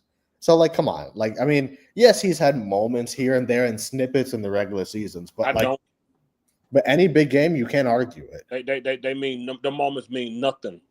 No, 100% agree. There are no moral victories in football. There's no moral victories in life. Yeah, there's no moral victories in a fight. But and what annoys? There's 2 things that annoy me with these fucking dick rider fans with them. One is they bring up his personal life, and then why? They bring up his personal life as if to say like, oh, like Dak is such a great guy. He's this philanthropist. He's Gandhi 2.0, and then they try and use that as an excuse for him on the field. I don't give a shit. I don't care if he fucked cheap as long as he won Super Bowls, bro. I could care less. And I'm just like, okay, at a certain point, none of us are talking about him as a person. Jimmy Johnson. Corner said it's his 9th season. Okay, his 9th season, but nonetheless, nine seasons in. Jimmy Johnson said he would play the devil if it would help him win. Mm-hmm. Yep. No, this is going to be his 10th season, is what I'm saying. I don't care about his personal life. He's having another kid. I can give a fuck less. I'm like, yo, go buy a goldfish. It has nothing to do with me. I don't care. It doesn't matter to us, and it's like we talking about what we see on the field. That's the bottom line. That's the end all be all. We have no reason to hate him, like him as a person. I don't know Dak. He doesn't pay my bills. So, yeah, it's gonna be a 10th season. Mike Fisher legit, Charlene. He legit. He legit. Mike Fisher is definitely legit. Dak said, tornado. That's how they feel. Yeah. He lost it, man. We all lost people, man. It wasn't this big of a Dez lost his daddy. It was a story for a day. That was it. You know what I'm saying? Like not being funny, but who cares, bro? And they try to get a skip for saying you got to have tough skin and stop bringing your stuff off field, on field when Dak lost his brother. Man, bro. Everybody has their problems, man. Everybody does. I agree with Skip when he said, hey, if it's too tough for you, get out the field. Salute to you, Joe. When Skip said it's too tough for you, stay out the field, I felt that. Because when that San Fran player just lost his daughter, he didn't play. Yeah. He lost his 6-month-old daughter, and he played the next week. Because he knew he wasn't mentally there. Yeah. And they were like, oh, are you going to do that? I understand what it's like. I lost a brother too. So I understand. But don't use that as a crutch. He allowed people to do that. He'd like for people to do that. And listen, I'll be the first one to say I think Skip Bayless is a piece of shit. You know what I'm trying to say? I agree. It's like I don't care about your off-season issues. Everybody has their own problem. Everybody has a sob story. Everybody has shit they're dealing with. That's not an excuse to play bad on and that's the thing. It's like, you know, as a human, sure, I sympathize with him losing his brother, his mom, and all that stuff. As a human, sure, but like that's not what we're talking about. It's like step away. They like you saw his eyes. He went in the game, man. Have some sympathy, bro. He just lost his. Because we lost the game anyway. Then don't play. Take time off if it's too tough, man. Don't sacrifice your team. Take time off, bro. But then what's his excuse for saying, "Oh, jump off"? I was just about to say, Y'all thought those few games he played last year was tough. Watch this year, the stars. Watch all the stuff he say this year. Oh yeah. He's gonna, Like I said, he's gonna talk. like I said, this year 5-win season. I'm not gonna be even jumped in. I will not even be on the boat. That's what I Jump said. off if you want to. I never Man, was on. I'm saying that every Exactly. This man is making babies. He's tearing down his mansion mid-season, building a castle. Because Jerry just backed up the Brinks truck. This man, I think about football. I don't care what nobody say. That wasn't that he could have came back from that injury. He could have. If The he man really wanted to, he the could have. man was on crutches 2 days, man. He on the sideline getting hit. They ran into him. He Look ran at into our the locker fan room. base. Our fan base was all pissed off when we let go of Tyron Smith. And I said the over-under on Tyron Smith playing for the Jets is 9 games. He lasted 7 before he went on IR. He was an 8-game. And he gave up like almost 10 sacks. And when he was out there, he was getting Aaron Rodgers Killed. He washed. Killed. Aaron Rodgers was getting pounded with Tyron Smith there. Oh, Jesus. I didn't even watch. Just don't let go. Listen, he was Zach Martin, there's certain jobs when you bring up the word, and even sports, when you bring up the word retirement, you're already checked out. Mentally checked out already. You're already checked out. Yeah. Checked out. Yeah. Oh yeah. Listen, corner my brother forever. But the early on days, and then he go right there. Look, I was just about to say that I was just about to talk about him. I salute to my brother. He at the gym. He eating better. He working out now. Good for the him. Corner, man. Salute the corner. I was just about to say he my bro, but man, it was hard for him to come to grips about Zach Martin. Oh yeah. Listen, when you bring up that word, see players that's in their prime, I still think they don't even use that word. Like I only like talk like that. Why would you bring the word up? He volunteered. I'm going to make a statement that I've made for the last 4 years. I want anyone, and I'll put it'll be a $250 bet, to find me tape. Because now when I hear first ballot Hall of Famer, I expect to see greatness. I want you, but I also expect to see greatness against other All Pros. Find me videotape of Zach Martin ragdolling, driving people 8 yards downfield and then pancaking them. Find him doing that to an All-Pro or someone, because you got to wait 5 years after you retire. 5 years to get that. Or show me tape of him doing that to an All-Pro or a future Hall of Famer. Yep. I'm going to sit back. He would not have started on the Great Wall of Dallas. I'll put him over John Giezik. That's it. You don't think first ballot? You don't think he's first ballot? No, he's Hall of Famer. But this is here's my theory. Everyone says they're all Hall of Famers. Yeah. So we had 3 Hall of Famers on the offensive line, and we won jack shit. Yeah. Because we had a bad quarterback. It was a quarterback thing, though. You know, and Jason Garrett. Zach Martin's a Hall of Famer, 100%. But they talk about Zach Martin like I said. When I grew up, it was the Hogs. The Washington Redskins had the best offensive line, and then after that, and before the Washington Redskins, it was the Raiders, and then after that, it was Dallas for a decade. From 92 to 95, the only player I would put Zach Martin over is John Giezik. That's it. He's not starting over Eric Williams. He's not starting over Larry Allen. He's not starting over Nate Newton. He's not playing left tackle Mark Tuinei, who came into the league and played defensive tackle for 5 years. Then they flipped him over to offense to see if it would work. And then he blocked for Troy Aikman's blind side for a decade. If Mark Tuinei's story happened now in social media, Mark Tuinei would be a first ballot Hall of Famer. What player goes on a team as an undrafted free agent defensive tackle, stays there for 5 years, and then we're like, no, we're going to put you to the hardest position on the field, which is left tackle. And you put him to left tackle, and the dude's a straight up monster. And like, listen, I'll admit too, I'm biased because I'm older and I saw them, but I saw those great players get something from us. I saw the Nate Newton, the Larry Allen's destroy. I saw Eric Williams destroy Hall of Famers. Well, the difference is they played for something. Yeah. They played for something back then. Yeah. These guys now with social media, they play for followers, they play for the supermodels, and they play for popularity. Mm-hmm. That's why that's why if they get stumped 30-10, they run back on the field to change jerseys. Give me your jersey, Yeah, bro. that's why You just got your ass kicked and you're trying to get a jersey.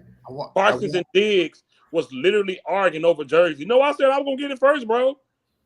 Like literally arguing over jersey. Those two dudes are kids, man. They have like girls. They are. They no both joke. are. If I was the head coach, I would ban that. I don't take lightly to calling people kids, but those two dudes are kids, and you can't argue. Oh, what's up, man? Well, I'm just old. They was arguing over jersey. What's good, Nate Dog? What's up, Nate? That's disgusting, man. It's different now. They play for something, man. Like, I always go back to how CeeDee Lamb act on the sideline when he was hurt with that shoulder and getting back in the game. Yeah, man. Michael Irvin tell Deion, bro, you ain't going back in. Not going back in, bro. We need you. Like next week, you done. Irvin said, but it's over, man. Yeah, but at least back then there was a certain amount of respect that the players had for each other. They played for each other. Like these guys, like let's just be honest, they really don't play with each other. They don't have the heart for each other like those guys did. It's all friends. They want to check. It's all friends football. Could you imagine Monday night and the same night you in the club and Jimmy find out?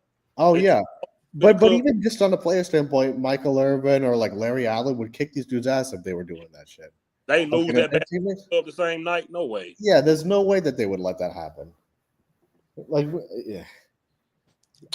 No accountability. Hey, this might. Oh wait.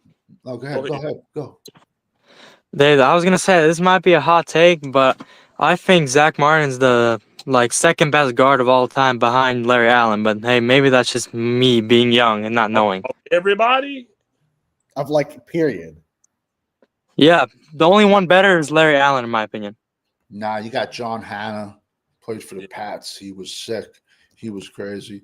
Like I said, I'm still waiting for video of Zach Martin destroying an all-pro player, future Hall of Famer. Here's what I say in Zach Martin defense. Aren't that big and that strong anymore. They're not. Offensive linemen now, they want to weigh what defensive tackles are. They want to weigh like what a Mozzie Smith weigh. They're not just that anymore. The tackles are still huge, but the guards, they just aren't that big no more. They're not big back in the day, those guys were fucking. And like I said, I'm biased. You said the video of Larry Allen bench pressing. Dude, he's huge. Okay, but I'm glad you said that. Larry Allen played left tackle, left guard, right tackle. Remember when Zach Martin refused to play different positions? Who the fuck do you think you are? But he did go over the tackle. He did go over the tackle, though, remember? Yeah, but to be fair, his arms are too short to play tackle. But he's better than what we had. You know what I'm trying to say?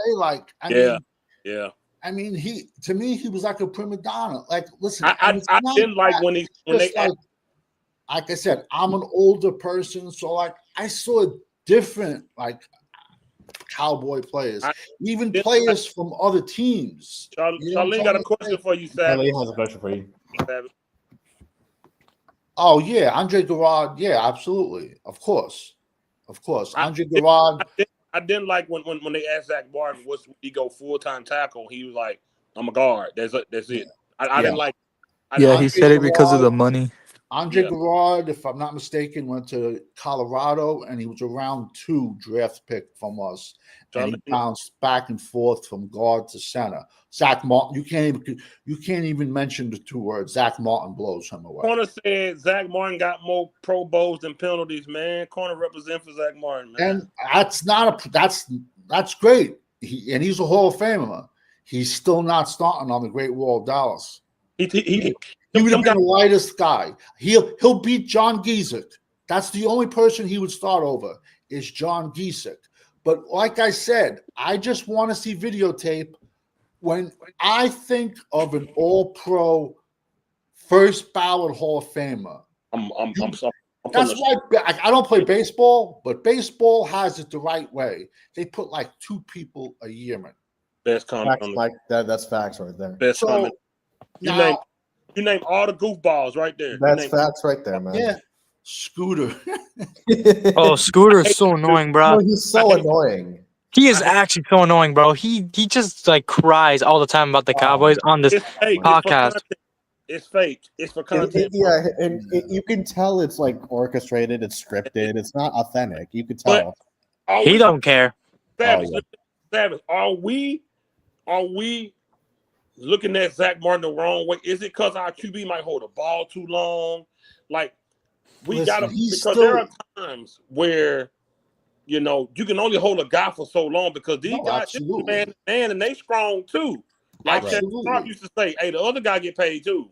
And listen, he is a Hall of Famer, but let's be honest. If there was a game this Sunday and Zach Martin had to block Reggie White, do you think he would be?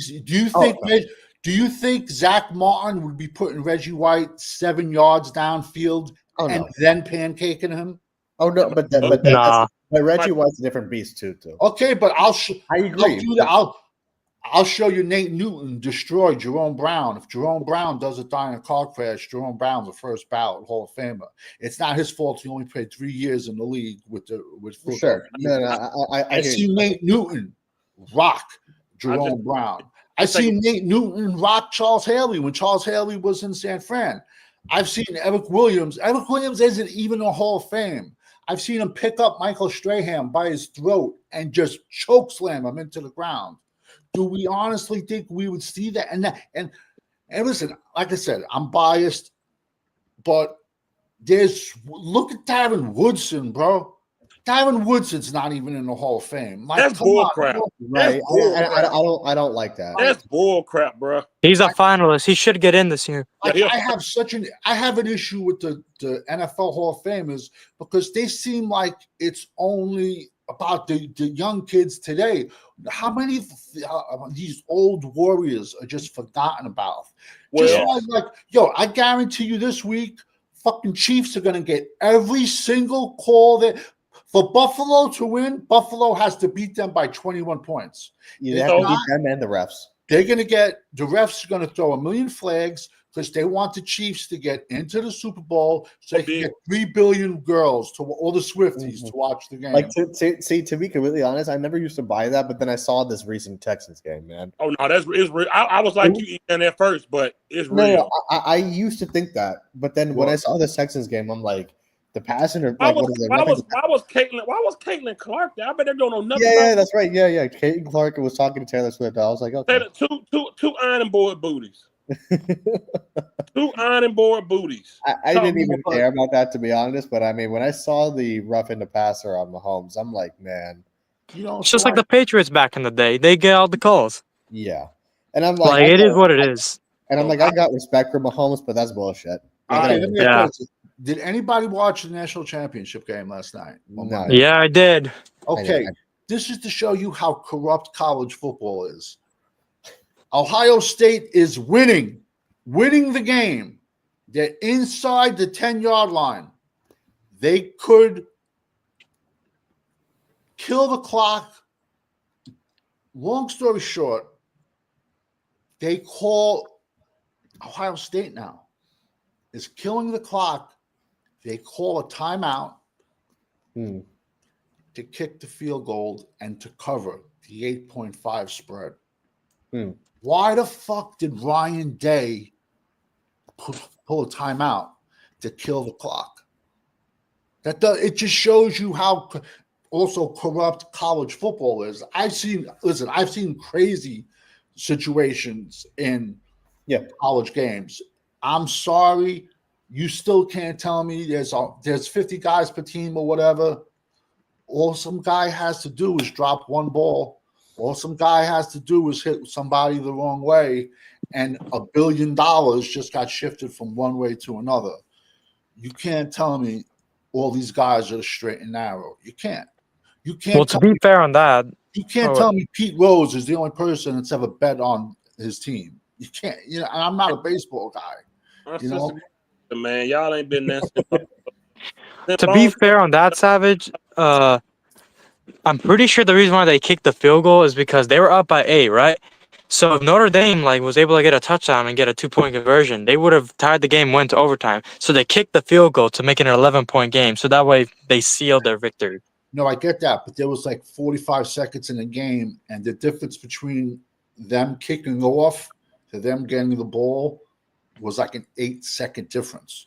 They could have killed the clock. They called the timeout after the second down, so they still had 2 more downs to kill the clock. They could have ran the third down, and then if you wanted to go for the field goal, you could have put your field goal team on the floor, and then with 1 second left in the game, kick the field goal. Listen, I've seen Ryan Day do some shady shit, and listen, it's you see all these sport gambling sites, they don't allow you to bet on colleges in your state. They don't do it because they figure you can get to somebody. You can get to one of the players. They're not allowed to. Let's go back to the 2025 MVP Dak Prescott. Shit. So oh man. Regardless of the coach, right? Okay. Jalen Tolbert, Jalen Brooks, Brandon Cooks might be gone. I think he will be gone, yeah. CD Lamb. It's literally CD or bust. That's literally it. Could you imagine if he gets injured? Worst receiver room in the league. Knock wood. Of course, we don't wish injury on anybody, but he's gonna get killed out there, man. He had the shoulder injury for half the season. Amari Cooper, CD Lamb, and what that boy name from Colorado? Gallup. Michael Gallup. Yeah. A healthy same team. And that's the thing. When people say Dak didn't have help, he had 3 receivers who almost broke 1,000 twice. It wasn't once, twice. He had Dez at one time. Back when Dalton Schultz was one of the best tight ends in the league. Mm-hmm. He had Dez at one point. He had Witten at one point. There was Dalton Schultz, Michael Gallup, Amari Cooper, and then now CD is there. That's for Witten. Screw Witten, bro. He definitely was a progress stopper for any. But I'm just saying, the comfort. Now I ain't saying these guys were better, but we had James Hanna, Jeff Swain, and Gavin Escobar behind this man, bro. And Martellus Bennett. And Martellus Bennett, right? Yeah. Martellus Bennett basically said we wasted 4 second-round draft picks trying to play a 2 tight end set. Martellus Bennett basically said Jason Witten told him to fuck off, is what he said essentially. I don't know how accurate that is, but that's what he said. But anyway, no. The point I'm making is you had Randall Cobb, you had Dez, you had Amari Cooper, now Terrence Williams. Terrence Williams was Michael Gallup. But Terrence Williams was a fucking body catcher, man. That dude was. I like the T. Will. Cole Beasley. I'm just saying, you just have an oxygen tank right now. Run him. I have me an oxygen tank. I can outrun him. Oh yeah. Well, Jason, he's old man with knees. I used to call everybody know my channel. I used to call him knees. His knees is really bad. Yeah. And that's what he do. Gary don't care. He's gonna hold on to his drafted guys long as he can. Mm-hmm. That's what he do. That is what he does. Yeah. It's pathetic, man. It's pathetic. He's gonna get CD killed out there, man. Playing running back as well as fucking receiver. Oh, I hate that.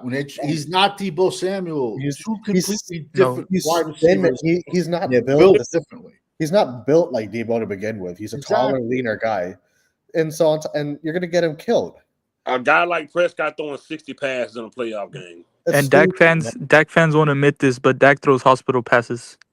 That's I don't know how many times I've seen CD get killed. This last week of both playoff games on Sunday in the snow just proves it's football 101. If you can't run the ball, you're going nowhere. You're going to go playoffs at the end of the season, and you have a really good chance at bad weather. You have to be able to run the football. You Yeah, have to be able to have a quarterback to make plays when it counts. If you look at these, like we don't root for any of these teams, but their quarterbacks are making plays when it counts. Like Josh Allen, or like even Lamar for that matter. Like even though he lost, he played pretty well, at least to me. But like the point being is that I've never seen Dak play like how even Jaden Daniels played against the Lions in this Lions game. I've never seen him play like that, like in any of these big games. Thank you, Richard. Well, that's my dude. T. Will's my dog, man. I love the T. Will. Sweet feet. I like T. Will, man, but I just wish he just the body catching. That's it. Let's y'all something. 2014. Dez had 16. T. Will had 8. Escobar 2016 it was crazy. Oh, this 2014. 2014, yeah, 12-4, yeah.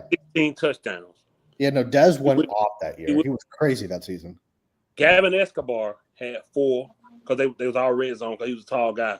Yeah, 6'7". He was big, tall guy. Huge. DeMarco Murray. To Gavin Escobar. Man, that 2014 year was a football team. Oh no, that 2014 team was a great, and then that team basically carried through into 2016. If you look at it, that's why I said, even not going 4-12 in 2015, I wasn't too mad because I knew that whole team was still together and they was coming back that next year. 100%, same thing. I just thought Romo was going to be there. I wasn't really mad because Dez came back early, hurt himself. Tony Romo was out that whole season. We had Brandon Whedon and Matt Castle. Our wide receiver was Devin Street and what's the other boy name? Bryce Butler. Bryce Butler, that's right. Yeah. Kellen Moore too. We had Kellen Moore as the backup. He was really Kellen Moore was the fucking third stringer at the time. Yeah. It was Brandon. They kept switching Brandon Castle and Brandon Whedon and then Kellen Moore. That's right. And Matt Castle. It was. They had Dwayne Harris as the kick returner too. And that's why I say this. And then the next year they got another black one. Yo, I'm telling y'all, I don't know what it is. Lance Dunbar. They purposely they treat him the same way. You mentioned it with the dreads. They got a black guy with dreadlocks and they all kick return the ball. Seriously. Damian Harris, Lucky Whitehead. They all do the same thing. CeeDee Lamb. Turpin. CeeDee Lamb. What is one of them with black guys with dreads and being special teams? I don't know what it is. Who wasn't Tavon at the time. Damian Harris actually left the next year and had a decent year with the Giants. That's right. Let me tell you something. That used to make me sick. You have CeeDee Lamb catching punts. Like, are you kidding me? Yeah, you have your best wide receiver catching a punt. Yeah. If you're a coach, he blows his knee out, you should be fired on the spot. Oh yeah, for sure. Yeah. Mingo sucks. That was a waste, but that was pathetic. It was a waste of pick. Mingo, man, listen, man. Count body. Yeah. It was a waste of pick. I don't know why they did it, but 2 years in a row, no force. That was Bryce Butler, Charlene. He the one went to Miami. Mm-hmm. And like Savage said, that's gonna feel like a late third. Exactly, because we picked so early because of our record. Man. Mingo he's probably gonna be like catching like one ball in the preseason or not even preseason, in training camp, and then they're gonna get all hyped about him and call him the next Randy Moss. Remember the TJ Vasher dude? He caught one ball and they started going crazy. That's what they do with these players. Dennis Houston too. I remember that guy. He was number 15. That's why he was the next thing. They always do with every single player. They all got videos up on him too. There's a video of Aikman talking about this, saying how Jerry Jones hypes up every single player and puts them on a pedestal. And this is coming out of Aikman's mouth. When they haven't done nothing. And then the content creators that love to get, they do the same thing. They do the same thing. That won't even be on this team. This man made a video about Mozzie and told me I go watch it on his Patreon and why he was going to be a dog. See, I'm so curious to see the shit that guy talks about Mozzie when he's done nothing in the NFL. So nobody apologized. I gave my apology yet. I was like, yo, Brian Barise was the better draft pick. He said you was there. It was killing me. Yeah, I was there. I already know. Champs and corner was Champs and corner was killing you, man. Champs and corner was killing you. Whole chat, everybody. Everyone. Different team next year. But I'm being excited. Like they was killing me. I was telling everybody, like, dude, and I was talking about the video, like, bro, there's no footage of him actually being a good football player. No, It's all him in the gym. It's a hype video. I can make a hype video of me looking like I'm in shape in the gym, but when the camera go off, I'm gonna be on the floor. He didn't even bench 225 the most. It was Andrew Voorhees, the guard, who blew out his knee at the combine. So he blew out his knee, and he benched more than Mozzie. He's jumping up on the box like he a running back. That's a red flag right there. People don't forget, in that video, the box, there's 40 other dudes behind him doing the exact same drill. Thing. Yeah. Oh, they all freak first rounders? And I'm like, yo, if you looked at his tape, I'm telling you, Mason Graham was better than him as a true freshman. Oh, yeah. As a true freshman, he was. And he's going to be the first defensive tackle drafted.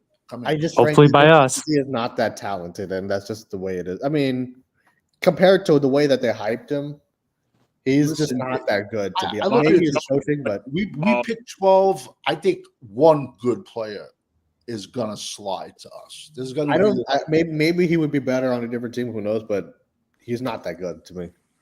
Mozzie. Yeah. He don't want to play football, man. I don't think he doesn't like football. To get by, he likes hitting people. And that he like football. I like hitting people. Go be a boxer in that case. Go be a wrestler or a boxer in that case. You should be in the WWE. Yeah. Like, don't play football, that's the case. He don't want to play football. When I heard him say that, I lost all respect. The man got drugged down the field 5 yards, bro. And you want to talk about strength? Man, give me a break, man. Tackles his own players. When I was in college, my max, I forgot my max. It was pretty high, but I could only hit it one time. So if I film myself hitting it one time, it might be like, man, he real strong. Man, that video was bull crap, bro. And on my channel, on live stream, I tell everybody, I'm like, bro, where's the footage of him being good in games? There isn't. Y'all not showing me nothing. You can't. Y'all show me weight room film, and they was like, "Oh man, this is what you did. Look at this. He gonna be bulldozing people, man. This is what we need up the middle field. He ain't no pass rush. He gonna clog it. Man ain't clogging up there. The man be knocking his own players down, man. He played you realize that on skates. You realize that him and Osa are starting defensive tackles, which is horrible. It's fucking Osa ain't bad. I mean, Osa, yes, but I mean, he finished off good. He started bad last year. He started pretty bad, but he finished the season good. Yeah, but I don't see Dallas resigning him. I don't think they can afford to. Exactly. But they might have to. He's their only player. Like, they're gonna have Mozzie Smith and Justin Rogers. They're gonna go out and draft. Who's more valuable paying right now? Who you worried about? Are you worried about Mozzie, or you worried about Michael Smith? I said Michael Smith, Michael Parsons, and Deron Bland. Ferguson, Tyler Smith. What's your question? That's the guard. Yeah, exactly. Like I said, Osa, I don't see Osa coming back at all. I don't think that we'll be able to afford him. Yeah, somebody off. Somebody. Yeah. Somebody will throw. Osa gonna get paid and play good somewhere. Someone will throw $50 million at him. Yeah. 100%. But listen, who you keeping? You keeping Diggs' contract, or you trying to find room for Bland? What you doing? Shit. I'm trying to find room for Bland. I would find room for Bland. That's me too. Bland's younger. This season was not good. He was bad this year. He can jump. He's a young player. He's a big weight room guy. That's right, Vaughn. Nothing about football at all. That's what I was saying on my live. When we drafted him, that's what I was saying. Like, I always kept the same energy. Oh yeah. Literally. Supposedly he's taking over the league next year. Yeah, that's what the content creator said. That's what they're saying. I know. In their dreams. When we drafted Van Der Esch, I was mad. I said, man, this dude injury prone because I already knew. He had a bad neck. I saw him at Boise State. He had a bad neck coming out of college, right? So, I mean, I saw him at Boise. I was like, Van Der Esch. I was mad. Everybody like, man, you need to calm down. I said, man, the dude ain't gonna have no long career, man. You know who I was mad about? The moment, man, and that's how it was about Damone Clark. Oh, he was a dog. The man need neck surgery. Mm-hmm. Back surgery. Like, he's not a dog. Like, he ain't gonna be there long. Yeah. Damone Clark had a serious injury. Jalen Smith had a serious very serious injury. That's right. Yeah. Jerry Jones thinks he's a mad scientist, And like doctors change when they come in. Our doctor wears a cowboy hat and a suit. Yeah. It was a miracle that they even got Jalen Smith to touch the football field again. Absolutely, The yeah. level of injury that guy They had, never it was thought he would run medical. again. You know what I'm trying to say? Yeah, it was a medical miracle that they were able to even do that for him. So I remember on draft night, like not last year, the year before, when we got Schoonmaker in the second round, I was so mad, bro. Like we could have literally gotten an edge rusher or anything would have been better than that. Why would you pick a tight end? This is my opinion on that one, because Dan Quinn had so much stroke in the draft room. Big Mike just wanted anyone on offense. yeah, And he actually picked a 25-year-old rookie tight end. So Should have been like a 7th round when you're in pick. college at 24 and you're blocking an 18-year-old, you should look good. right, You know, but he was a great pass catcher in college. right. And now Schoolmaker, he'll be 27 for this year. Right. And he's another one that's been nicked up here and there. That was a horrible pick, in my opinion. That was terrible. It was a terrible pick. If they draft Genty round 1, that I'll be mad too. Only if they draft him like round 2 or later, then I will be okay with it. But if they draft him round 1, that is a bad pick. See, that's what I'm saying, bro. I don't fall for the hype. Like people think just because it's round 1, the pick is gonna be bro. When it be first round picks, I don't care. I be upset. They be like, man, that's how they was about Mozzie. That's how they was about Taco. That's how they be about these first round. They think since it's first round, it means it's gonna work. They're automatically they're a star. Yeah, like when I did No. my Vander, like people was mad that I was upset we got. I said he's not gonna have a long career. Mm-hmm. And he didn't have a long career. Most of it. He had one good year with Jalen. He was a solid guy that knew the position, but he stayed injured too much. Yeah, yeah. And I liked him, but he just was injury prone. That's just what it was. Yeah. At least this year there's some good linebackers with some big size on them this year, you know. But yeah, we only got round 1 we got to draft like O line or D line. I unless it's best player available. I don't know. Well, we never drafted BPAs. Never. Yeah, pretty much. Cowboys 19. This was when we got. Here we go, man. Pick 19. No Calvin Ridley. No DJ Moore. Go defense. Arlington, Texas. Arlington. Okay, get on with the pick. NFL draft. The Dallas Cowboys select. LVE. Linebacker. You can see it in your face. What the fuck, man? You can see it in your face, man. Holy Leighton shit. Vander Esch. What the fuck? Holy shit, you're going off. Yeah, man. Dude, I was mad because I knew who he was already. Yo, I would love to hear you rant like that right now. I was so mad. Dude, I was so mad we got Vander Esch at 19, bro. I thought we was going defense. Mm-hmm. I got a video, but right before the draft, I was saying to Cowboys, please draft Derwin James. Yeah. I got a video up on my channel saying draft Derwin, we need a safety. I was like, oh my God. The thing with Gentry also too is he good? Yes, absolutely. But when you see the running backs that is still on the board, round 2, round 3, round 4, round 5, round 6, round 7, that makes you vomit.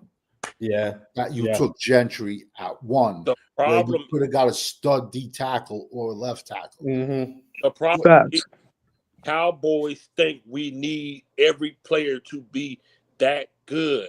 They think. I told you, Stanky Foot was saying that Gentry gonna solve all our problems. Yeah. Man. That's what I'm calling. That's his name. Stinky Foot, man. I'm with you. I'm with it, man. Do you remember when he used to do videos in his car? It would be overheating. Do you ever remember those? He had that old Tahoe, yeah. Oh God! He's like, yo, my car's overheating. I gotta pull over. Oh my God! He was his band was terrible. Their music sucked. Jesus. Old Tahoe, yeah, I remember back in the day. Yeah, I remember. He's on Twitter every day saying Genty is our problem solver. He's saying yeah. He's a big Jahmyr Gibbs. So now, but I'm like, Jahmyr Gibbs, is he good? Yes. Are you going to pay a part-time running back $80 million? No. Let's be honest. Jameer Gibbs is a part-time running back. It's him and Montgomery. Why you Right. mentioning Surf? Why Boomer you Clay is overrated. Who would you who is still in the league? Jalen Ramsey or Zeke? Jalen Ramsey is the highest paid corner in the league. And he's still one of the top 3-4 corners in the league. Still, Jalen Ramsey was the pick. But let me ask you an honest question: who do you think sold more jerseys over their career? Ezekiel Elliott or Zeke. Jalen? Yeah. but He's an offensive player. They always sell more. Yeah. Jalen Ramsey is the highest paid corner. The point is, this is why it's such an overrated position. That's why it's hard for them to get paid now. You don't have to pick that high because look at Zeke. He's irrelevant now, and Jalen Ramsey is in the same year, and the man getting paid like he's a rookie. Listen, I've said it a million times. I said but whatever, it is what it is, man. Listen, I like that. We all hate Jerry. We all know the problem, and the problem starts and ends with him. It does. But as much as he doesn't know about football, business-wise, you can't take that away from him because he knows the ins and outs. Just like I've been saying all along, we're going to hire a coach the week of the Super Bowl. Yeah. Just so Dallas can be on the news every day. He does this all the time. I got a Zeke jersey too. I still have a Dak jersey. I got like 3 Dez jerseys. Like I got a Zeke.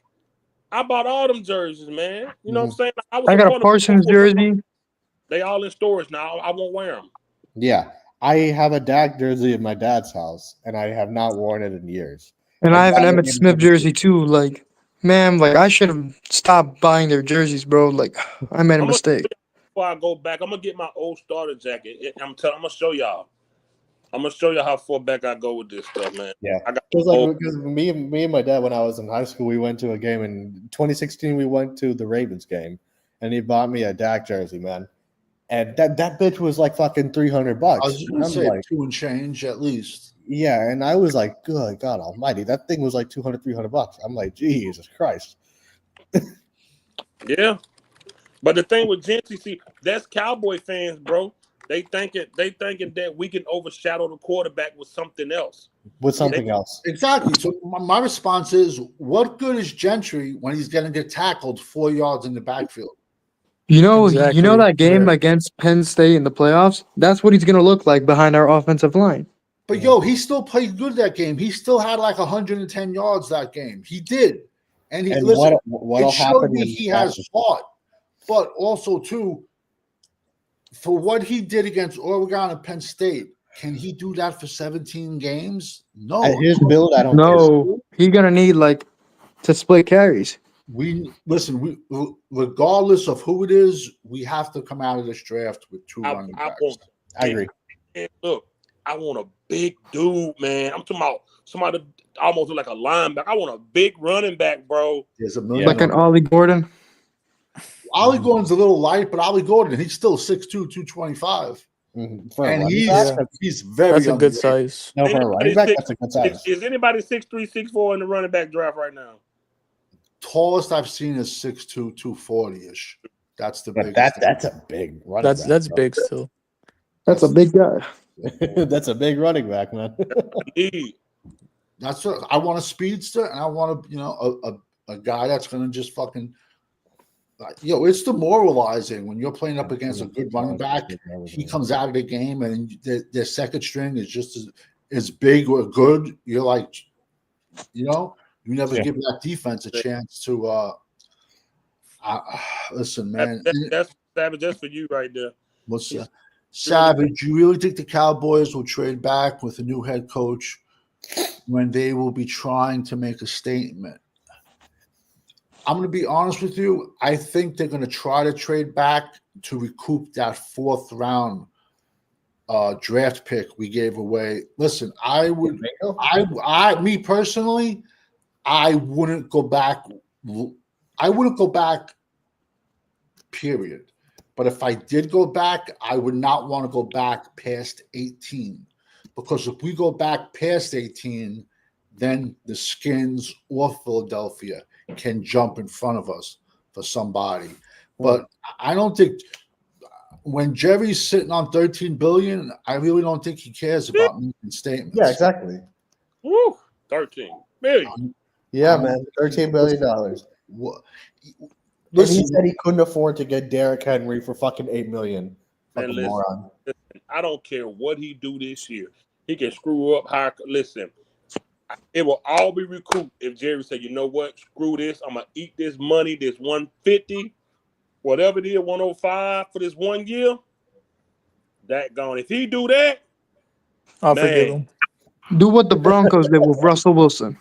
that's what I'm saying. they Just did eat it. It'll only be for you paying it to him anyway. He Yeah. gonna make the money anyway. Y'all listen. We gonna stink this year. Oh, we're gonna be Oh back. yeah, 5-12. I got to pay for We'll be Love it. lucky if we win 7 games, I think. We're Lucky. winning 5 games, guys. Trust. Top 5 Yeah. pick. Yeah, there you go. You talking. I seen the schedule, man. It's a rough schedule. It's harder than this year's. Yeah, let's be honest. It's a rough schedule because we always lose to the Cardinals. That's a no. So we play the West again, or who do we play in the AFC? Let me pull up our The opponents. Chiefs.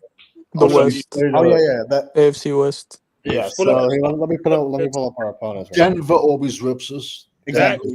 Dak throwing 48 touchdowns, 5,000 yards. Shit. And we play Green Bay at home. We That's a gonna- loss. Yeah. So Green Bay always beats us. What yeah, you so got? at home we play. Of course, we play the Giants and the Eagles and the Commanders. Hold We up, got wait. Giants, Eagles, Commanders. Yeah. So that's we got those at home and away too, right? So yeah. So we got the Packers, which we're gonna get bloused on. The Chiefs, same thing. Yeah. We got the Chargers, which is a toss-up for me. Yeah. Vikings and Cardinals. Cardinals, we're going to get smacked because we always get smacked by the Cardinals. I don't understand. Yeah, so then we got the Bears, which I think is a win. Broncos away, which is going to be a loss. Lions away, and then the Raiders, the Jets, and the Panthers, which I can see us going. Raiders, Panthers, we might beat. Yeah. The Jets and the Well, the Jets will have Rodgers, so Rodgers will kill us. I'm gonna go 6-11. I think 6-11 is fair for me too. Honestly, I think the ceiling, 5-12. I think the ceiling would. I think it's anywhere between 5 and 7. But yeah, it can be between 5 and 8 for me. Hey, but I'm not mad at it because then we can get a new quarterback. It was a few people that predicted this season right. I said, Savage predicted it right. See, because heading into the season, I was like, okay, we can win 2 games, we can win 12. I had no idea which way it would go, and then we won 7 games. Type of talk.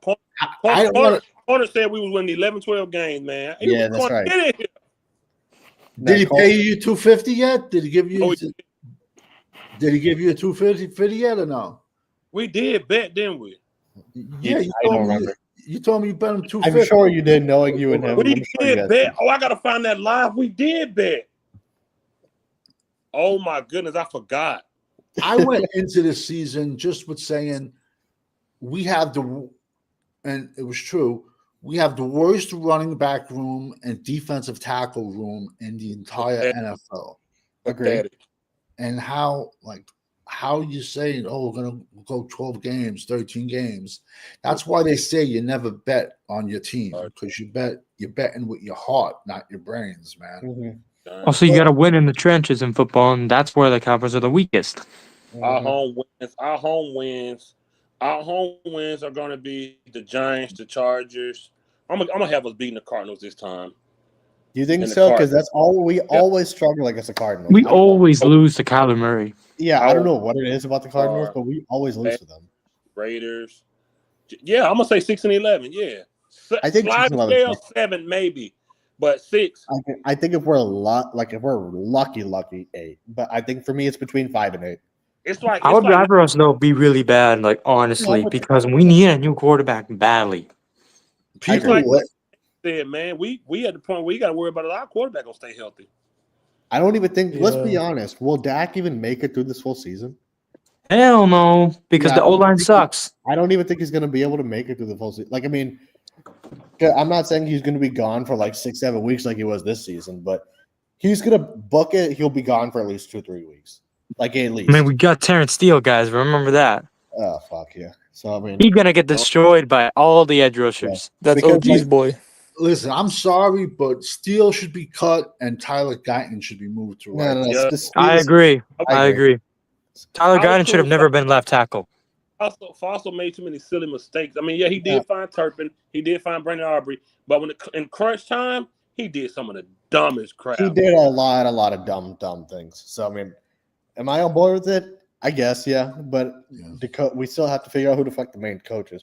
If it's Schottenheimer, say goodbye to the season.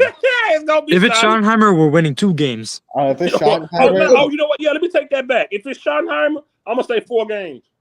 But Yeah, you know but what Sean I, what Harmer, I I'm- say? Like I hate to interrupt you. How do you come up to a podium and we know he's a snake oil salesman?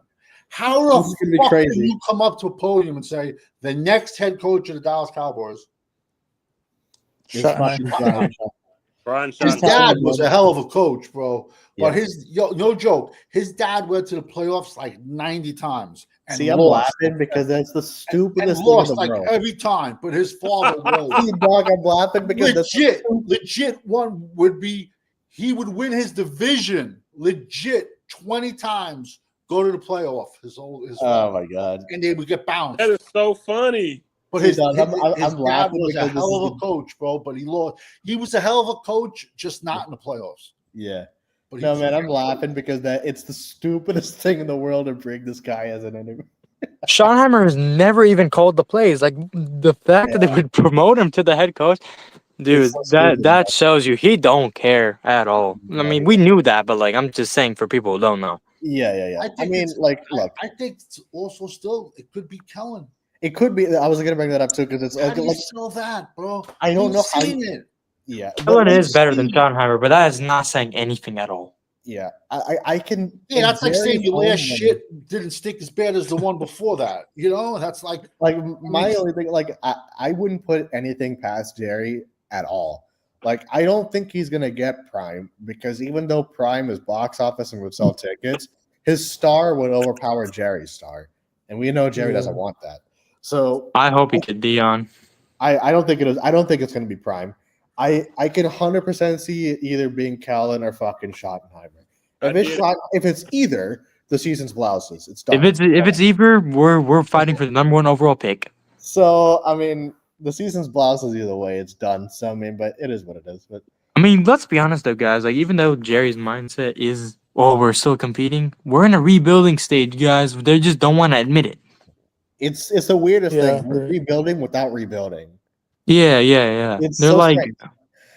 they're- It's like we're rebuilding because of how bad we are, but we're not rebuilding. It's Yeah, But so you have weird. to realize, like, even in our bad years, the other teams, we're such an attraction because everyone wants to see their team beat up on Dallas. You Yes, know what I'm saying? exactly. So even in bad years, they have like 5-6 primetime games. Yeah, Because exactly. they just want to see Dallas get their asses kicked. If we were truly rebuilding, half of the games we won this season, after we knew we wouldn't win, we weren't going to do anything this season. They would have lost, right? The second Dak got hurt, Trey Lance should have been a Yeah, quarterback. exactly. And I don't think agree. we would not have won another game. Yeah, if it was a We'd be true picking rebuild, inside they the would have. top 5. Yeah, if it was Trey Lance, we probably would have won against the Giants again, and that's about it.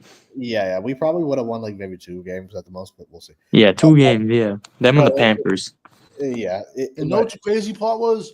If we would have beat the Redskins the last game of the season, we'd be picking like we would have been picking like 18. really. That's how. Oh, that's gross. That's why I was like, we gotta lose. We're picking 12. Yo. And listen, I'm an extremist. I'm sorry. If my team does not win the Super Bowl, I'd rather go 0-17, man. I'd rather go 0-17 if we don't win. It the Super depends on the season for me. It depends on the team. Yeah, I don't know This about team- that one, Savage. Like I mean, I would want to win at least 1 game, though. I disagree with that. like if you're going, Bowl. Did you you're not see gonna your win team games. lose in the Super Bowl? How that would feel. Win a I- game. I'm- I wouldn't win. But at least you I made it wouldn't there. win Nothing. But there's no moral victories in getting there. None. I get what you're saying, but at the end of the day, if you're 0-17, you are so far away. But if you go to the Super Bowl and lose, you can say, we're this close. We just got to do this, and then we'll be back. Did you forget what Detroit record was? They were 0-17 at a point, yeah. Or 0-16 at the time. Like, It- what? it's- Yeah. No, but I just think, I mean, in my case, it's like, we guys, we're so far behind as a team. It's like I'm just at a point, honestly, I'm laughing about it because we're so far behind, it's comical to me. It's like, and I think at least for me, I would be having a different mindset if Jerry tried to get players. And he could have, if this offseason he tried to get people, it didn't work. Okay. You know, at least you put forth some effort. You tried to get someone, they busted, whatever, fine. Yeah. You just cut him, you move on from that, right? But when he doesn't put forth any effort and then he tries to troll us as fans, I'm like, okay, I'll troll you back by laughing in your face. You can fuck off. That's kind of He's going to do the all-in bull crap again. You know he's going to say it. You know he's going to do it. And he's going to sound like some washed-up first-round pick and be like, we're all in, guys. We're all in again, as if he didn't say it last year. Marty Schottenheimer playoff record's 5-13. Is it really? But he was a great coach. Great. Out of those 18 games, no joke. I mean, out of those 18 seasons, no joke. He won the division like 14 times. No, I'm looking right now. He won the division a lot. Look, his first play, he has a lot of first place and second place in the AFC. I told you. He do. He got a regular lot season of go. He's just like Dak Prescott. Postseason coach in creation. He was legit regular season. Legit a good coach, bro. That would be perfect for a quarterback. Even his players said like he cared about his players, but he just couldn't win in the playoffs. He was first in the AFC in 2006, but lost to the New England. In 2006, he lost to New England. Yo, man, can you imagine the season getting fucking Brian Schottenheimer? Fuck. It's a big possibility. His interview was 4 hours today. He had a 4-hour interview today. He get tired. That could go both ways. Yeah. But the mere fact that Jerry is even offering these interviews. That's what she says, right? But no, seriously, sometimes the mere fact that he's even offering these interviews to Kellen Moore, to Brian Schottenheimer, I'm not going to put it past him to get either of those fucking guys. But you know what it's for, though. You know who it's for. Oh, no, I know. Number 4. Dak Prescott. It's not. It's to keep little Dacky. Like, come on, bro. Jerry Jones went to Mike McCarthy and said, "Let's keep it Kellen more friendly." Like 5 games in. That's why when Uncensored pointed out the first 5 games, the offense looked different. Yeah, Dak couldn't get it though. Jerry went to Mike McCarthy. If you remember at the end of that Green Bay game, that playoff game, Mike McCarthy said, "Well, I tried to get Dak early." Obviously, it didn't work. So he went back to what he knew, and we stunk it up. He said he tried to get it going early. Obviously, it didn't work, meaning he threw pick sixes. Yep. So we went back to the simplicity. Yep. And that's why this year he tried to bring it back. But you had CeeDee Lamb who didn't show up until it was time to play football. Mm-hmm. And then the contract thing hovering. 5 games in, he didn't know what he was doing. And then Jerry went to Mike McCarthy, bro. He went to him. Let's bring it back to Kellen more friendly because that's what Dak is comfortable with. What? But that's the reason I'm saying, for that reason only, I can 100% see Kellen Moore being our coach or Schottenheimer. Because if that's the case, given that that's the case, I mean, in Jerry's mind, he would be like, oh, we're implementing Kellen Moore's offense. Let me make him the coach. It's stupid, but I can see him thinking that way. You know what I mean? But let me tell you something. Winning on the road and losing every home game, that means you're having fucking Diddy parties the night before the game, man.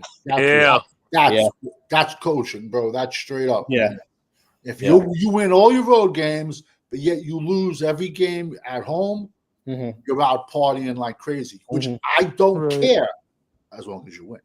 But here's the thing. It wasn't even like we were losing at home. We were getting blown out. We were getting none of our home games were close this season, I don't think. And the Saints and 49ers pick ahead of us. And No, I don't think any of our home games were even close this season, other than the Giants one on Thanksgiving. I don't think any of the home games were close, honestly. Right. Yeah, For sure. Yeah, but in 2023 we were dominating at home. Like how the tides have turned. But the thing is, even that when we went 16-0 at home, that thing that narrative they tried to spin, We didn't beat I anybody. kept trying to tell people, man. I was like, guys, we have, and even Savage said it. We didn't beat anybody. This whole 16-0 Yeah, that's true. home The was- only one who we beat was the Lions. because Yeah, you're that right. whole 16-0 thing at home that they tried to prop up was fraudulent. You know what It I've was- heard coaches say before? Legit. What? And this came out of Belichick's mouth. Mhm. Let's just say hypothetically, we can draft player A.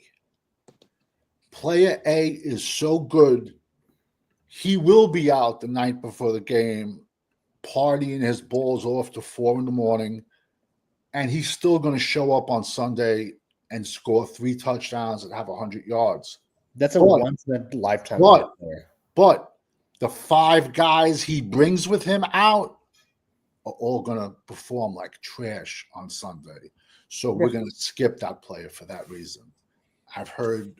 And then No, I mean, but Bill Belichick was cold-blooded like that. And no, that's why no coach has been like that with the Cowboys. Jerry wouldn't even allow it to happen to begin with. Like, there's a reason that these guys feel so entitled, man.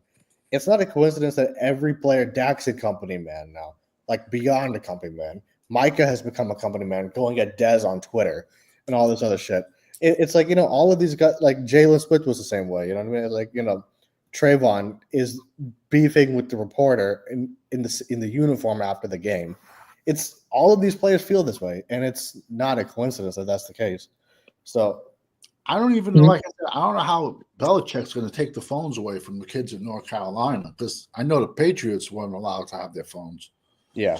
Well, I mean, You know, also when Belichick Mike is McCarthy left, the players were sad because he doesn't hold them accountable. They're gonna be excited if Kellen Moore gets hired because they know they're not gonna have to do anything. Oh well, if Kellen Moore, like if either coach gets hired, Kellen Moore or Schottenheimer, these dudes are going to run them, not the other way around. Yeah, like, we have to they're have gonna be players excited. that are older. Yeah, We have to have players older than Kellen Moore. There's Here's the fact: nothing Kellen Brian Moore has no Schottenheimer. phone.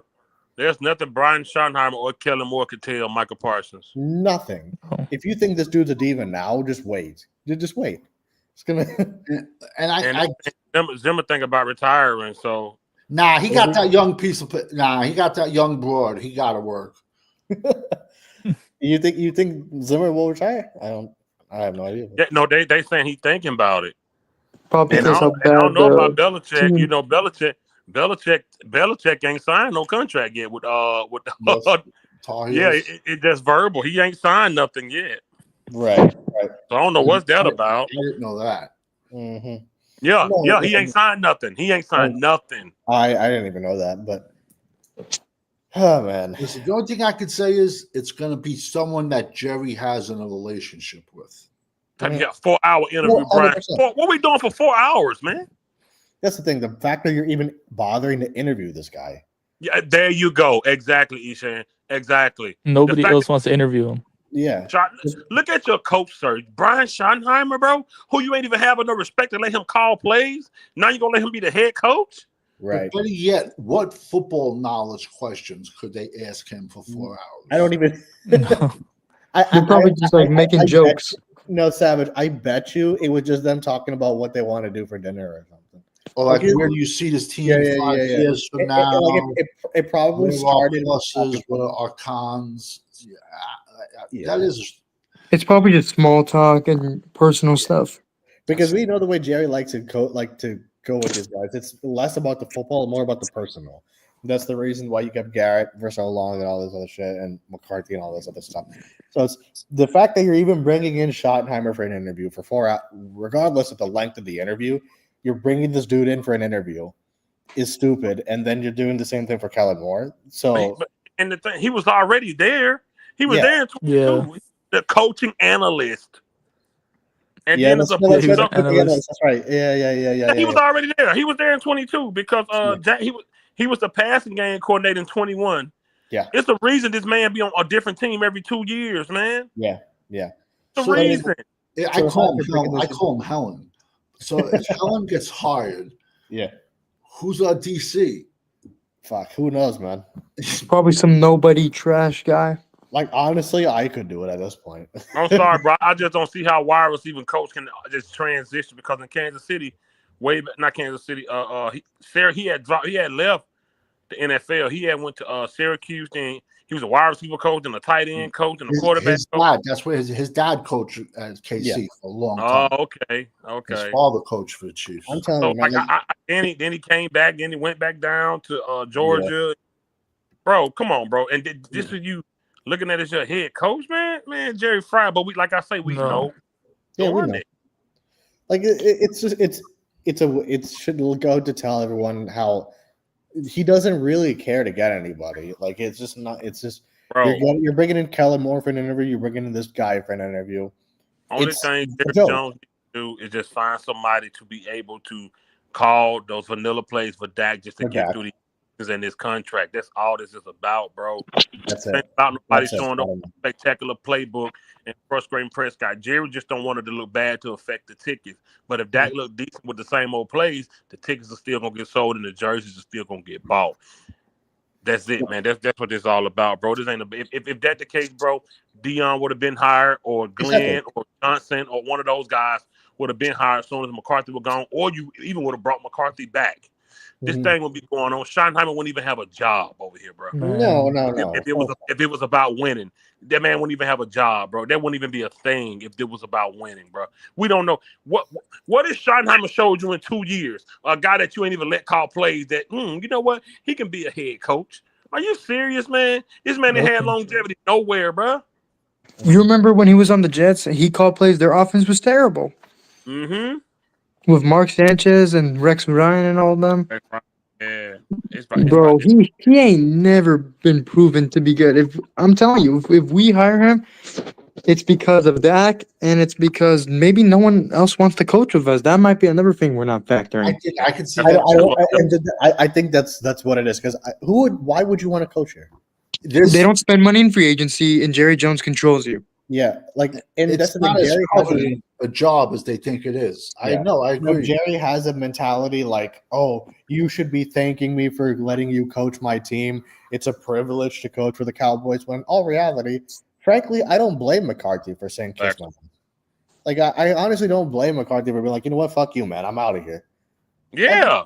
Like I really don't blame him. It's like, you know what, like fuck, like he looked miserable all season. If you just look at him in a body language standpoint, he looked like he was like, fuck this, man. I just want to go home. Every game he looked like that way to me. So I don't blame him one bit because, you know, we have our issues with the coaches, but they have no power to do anything. So, hey, I don't know. And you know what the crazy thing is? McCarthy might not even get a job this year, and he declined to coach here. Mm-hmm. That should tell you everything. To be honest with you, bro, he might be done. Think about it. Before Green Bay, he was at the house. I mean, for the Cowboys, he was at the house. That's right. Yeah. So he could. I mean, I don't going down to college, but as a head coach in this league right now, I don't. But what happened to this whole hype of Chicago on him though? What happened to that? That was bullshit from day one. It was just like some. I don't know, man. Yeah. It was probably just like coming out of his agent to get the Cowboys to maybe do something. I don't know. Yeah. Leverage. Yeah. Leverage. Yeah. But I mean, look, even the fact that Jerry is like, he wouldn't even let McCarthy go seek other jobs. That tells at least everyone, right? Like at least me, it's like he has an inflated sense of what this coaching this team is. He thinks it's a privilege for him to coach the Cowboys. When in all reality, I don't think anyone really wants to coach unless you're in the building already. He doesn't go out and get anybody in free agency, in the offseason, anywhere. He hasn't gotten a good coach since Jimmy. That's not a coincidence. So, like, you know, fuck it. Like, I don't even. His version of free agency is going to be spending $2 million on like a XFL player or whatever that new league is called. Like, that's what they call them, the XFL Cowboys, because that's all we sign. XFL players, garbage players. Like, we can't sign one good free agent. No, we can't. And the thing is, like, because and again, this is the reason I don't think he really has to sell anything to anybody because they're already bought in. People were acting like Jonathan Mingo was going to be the second fucking coming of like. Oh yeah, all the videos popped up. Yeah, like when the moment we got this, I had never heard of this cat. Exactly. And people were calling him the second coming of like Randy Moss, and I'm like, I what? said in a week he'll be Larry Fitzgerald in a week. And today, I think I've maybe seen him one play, maybe. He caught like one catch, like in Yeah, the Redskins game. Maybe, you know what I mean? Like, and so it's like, yeah, I don't know. Yeah, but at what point do you take the batteries out of Jerry's phone? You know what I'm trying to say? Like at what point? I don't even think Steven or like any of his kids. Steven doesn't have the Yeah, they balls. probably don't care. They probably laugh their asses off. No, they behind probably don't closed even care doors. because Steven, to me, in terms of he's worse than Jerry to me. Oh yeah, he is worse because he's even cheaper than him. No, that dude is a slime ball, man. I ain't gonna No, lie. Steven is terrible. Y'all, you and Jerry, you're not you and Jerry. You and Savage did say it was BS. Both of y'all said that Bears call. It was. Yeah. Y'all did say it. Y'all said it, man. I ain't gonna lie. I thought it was. I thought it meant something. I ain't gonna lie. I thought they really wanted him. I was like, okay, we'll see what happens with it, but I didn't. Yeah, I didn't know. Ex-girlfriend jealous, man. Yeah, he knew he wasn't coming back. He was trying to bargain. Mm-hmm. That was such a. It was a bluff. When they found out he wasn't coming, why they didn't rush to hire him if they wanted him? Why they didn't? Like, what happened? Listen, not even just hire him. They did. What happened to the interview? They didn't even interview him. They didn't even bother to interview him. Yeah. I could be wrong. I don't see the Saints hiring him. I don't. I don't think the Saints are going to hire him either. Nah, they won't. He'll be out of a job. Yeah. Them New Orleans fans will run him up out of there, man. Oh yeah. New Orleans ain't going. They not going. Yeah, New Orleans is a rough place to coach. Yeah, so you'd have to like. Man. Yeah, I think. I really hope that Steven is not the one in line to take over, but I'm like 90% sure he is. I'm 99.99% certain he's going to take over. He's going to be worse. 100% he's going to take over. Like, let's hope, like, by the time, like, he takes over, the fans will have enough, and maybe that stadium will be slightly less full than it usually is. Remember in 2014 or whatever the year was? It was, like, all away fans. If it's like that, then they'll have to start, like, paying attention to the team.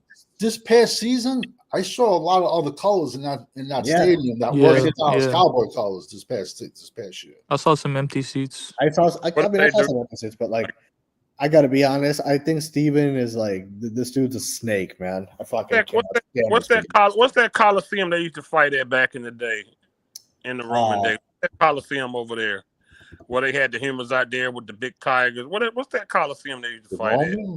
Yeah. It looked like that's how the Cowboy Stadium looked during games, empty and just tore down. Yeah, I wanted to look like just what do they bring big money? Yeah. You know, if they hire Schottenheimer, oh wait, sorry, you keep going. It was fool gold, bro. He didn't fool nobody. We all came on my channel that night when Jerry said all in. We was like bull crap. We went live that night.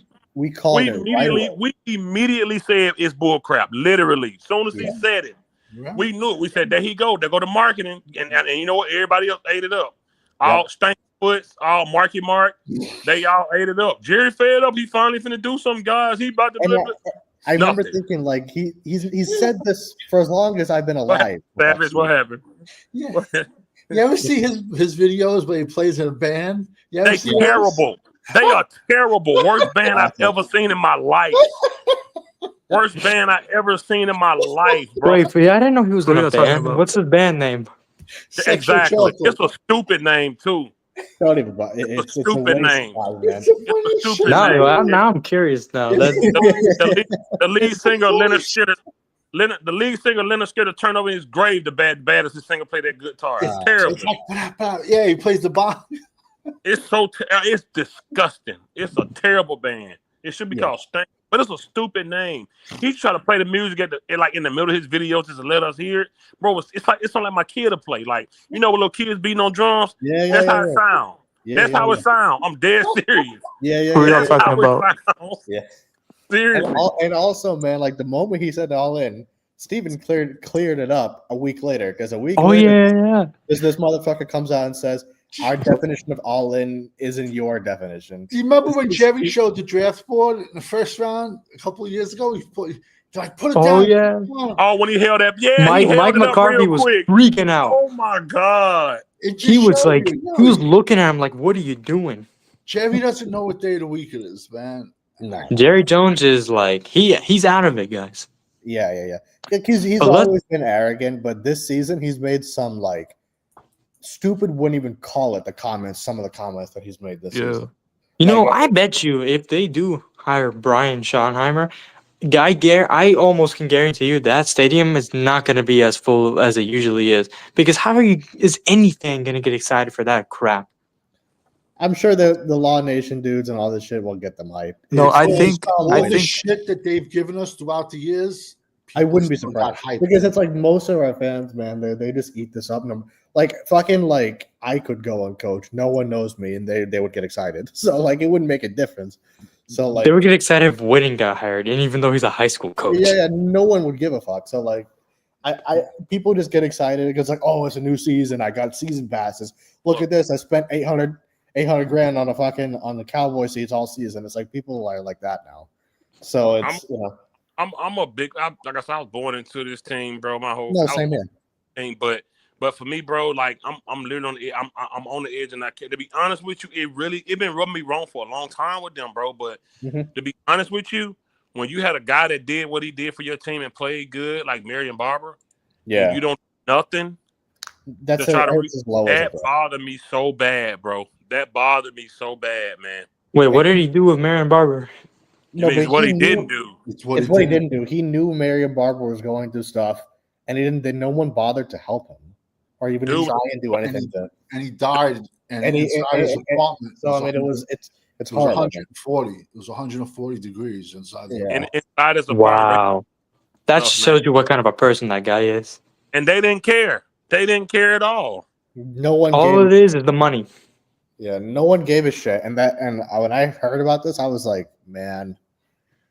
When they came out, they said his apartment was in like they said it was sauna like conditions inside an apartment, bro. It was 140 degrees. It was like it was that year that Texas had that crazy summer where it was 2022. Yeah, 2022.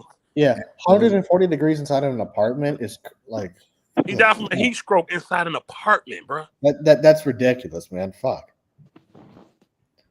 I'm looking at it right now. Yeah, he often exercised in sauna-like conditions, and he had set the thermostat in his apartment to 91 Fahrenheit before he died. And by the time they found him, it was 100 and something when they found him. Yeah. So he died of a heat stroke. Yeah. And they didn't care, bro. They knew what he was going through, bro. The only person that ever reached out to him was Dez. Was Dez, yeah. Dez Bryant. Yeah. Dez Bryant was the only person that reached out to him, bro. Seriously, and helped him. That was it. Yeah. That was, man, that they don't care, bro. And that's the stuff David Irvin was talking about before they let him go. It's pathetic, man. It's pathetic, bro. That's how they treat you, man. They don't care about each other because he's another human being. They only care about him because he can make me money. Yeah, of course. No, that's it. That's the bottom line. That's why they kick you to the curb. That's why they let Dez go when they let him go. I mean, let's be honest. All the guys that leave to other teams, they usually say derogatory things. Sure do. Pretty much everybody has said derogatory. Started with Cheeto. No, it started with the tight end, Bennett. Yeah, it was first Bennett, then it went to Cheeto, then it went to the other tight end, Dalton Schultz, when he went to the Texans. You know, Anthony Hitchens won a championship. Cole Beasley when he went to the Cole Bills. Beasley, that's right. Yeah. So I love when Cheeto said it feels like football again. I loved it that. They all can't be wrong either. Exactly. Right. Dalton Schultz called it a zoo, man. He called it a zoo. So I mean, he called it a zoo. He said, "Now I feel like I'm not walking on the Hollywood Walk of Fame now." Like, yeah, because he was like, yeah, Dalton Schultz was saying we'd be in the middle of working out, and the fans are knocking on the glass door like it's a zoo. Man.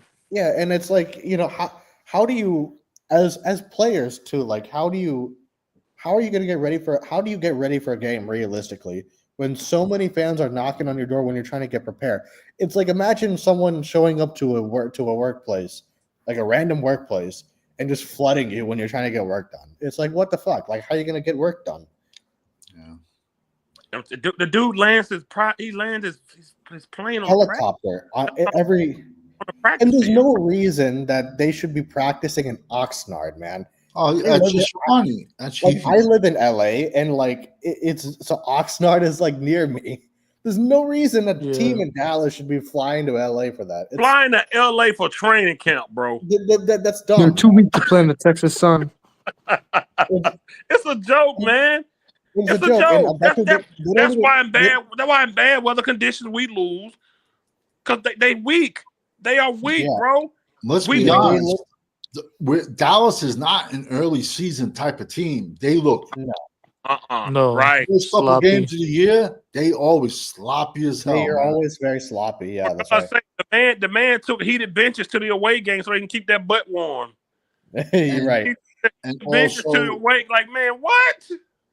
And that's just like, I mean, like the season we went 8-8 with Garrett, his last season, they made it a thing. They were practicing indoors the entire season. And we were Imagine the getting 90s.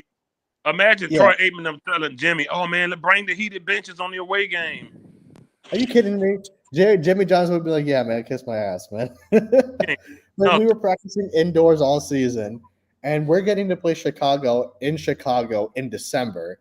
And the Cowboys IG made it a point on their Instagram Oh to be yeah. like, They "Oh, we posted it. practiced outside today." Like it was fucking like they invented fire or something. All these colleges And now I'm like, that go, man, all these college players that go on the field and warm up when they shirt off. 88 started that. yeah. Dez Yeah. was out there with his shirt off in Philly when they was warming up. Mhm. Everybody was like, "What?" Like it was they hadn't seen it before. Dez was out there warming up with his shirt off. Mhm. in the if you're winter. cold while you're playing the game of football, something is wrong. Mhm. You should Yeah. not be cold when you're But on the the thing is, God, even you're with drinking Dez, your man, blood. You should not be cold. yeah. not be cold. But even with Dez, man, like I had some issues with like Dez is one of my favorite players, like he is for fifth. But like later in the last year, I had a couple issues with him. But it's like after they released him, they were bashing Dez. Like they were talking about him. everyone they get rid of. Yeah, they were bashing Dez a year, 2 years after we got rid of him. And I'm like, why the fuck are you talking about Dak this? Dude? Prescott threw shots at him. Yeah, Dak Prescott. That threw shots. 2018 season we got cooped. Dak threw shots at him. Yeah, and I'm like, why? We're gonna spread the ball around. We're not gonna cater to one guy. We're gonna spread the ball around, bro. Exactly. What for real? And See, I'm like, I'd smack the shit out of him. I'd smack he the said Same that. with Amari If I was Cooper. Dez, I would have smacked the shit out of him. Mm-hmm. And I'm like, When why Amari the fuck Cooper are you left, talking about this they dude? criticized him. They could. Oh, yeah, They yeah. did to Amari Cooper too. That's right. Every Amari player Cooper- that leaves on a slightly bad term, they just have to make it a point. They have to make it a point. Absolutely. It's like Ridiculous. Like, Amari move Cooper- on. Like Yeah, you're gonna after live. Amari Cooper left, he was like, dude, I was sick of these comeback routes. These fucking like it was to a point where like in the Eagles game when Dak threw for like 455 when they first got him, he had to improvise routes on his own just to be able to avoid picks. And Dak was like, "What the fuck are you doing, man?" And like Cooper's like, "If I didn't do it, it'd be a pick six to the crib like all day." And so like Amari Cooper was getting killed Man, for that by the Dak's been holding us back for real, man. Listen, I hate Bill Parcells with everything in my body because I hated that he puts the Giants, and I hated him with Dallas because for every good pick he made, I can name 5 bad picks he made in the draft. But one of the reasons, like he was such a hard coach, free agents didn't want to come here when Parcells was here. Yeah, right. Because they knew they were going to fucking. It was old school, and his guy was going to run you to death. No free agents. You could check how many free agents we got when Parcells was here. It was off the top of my head.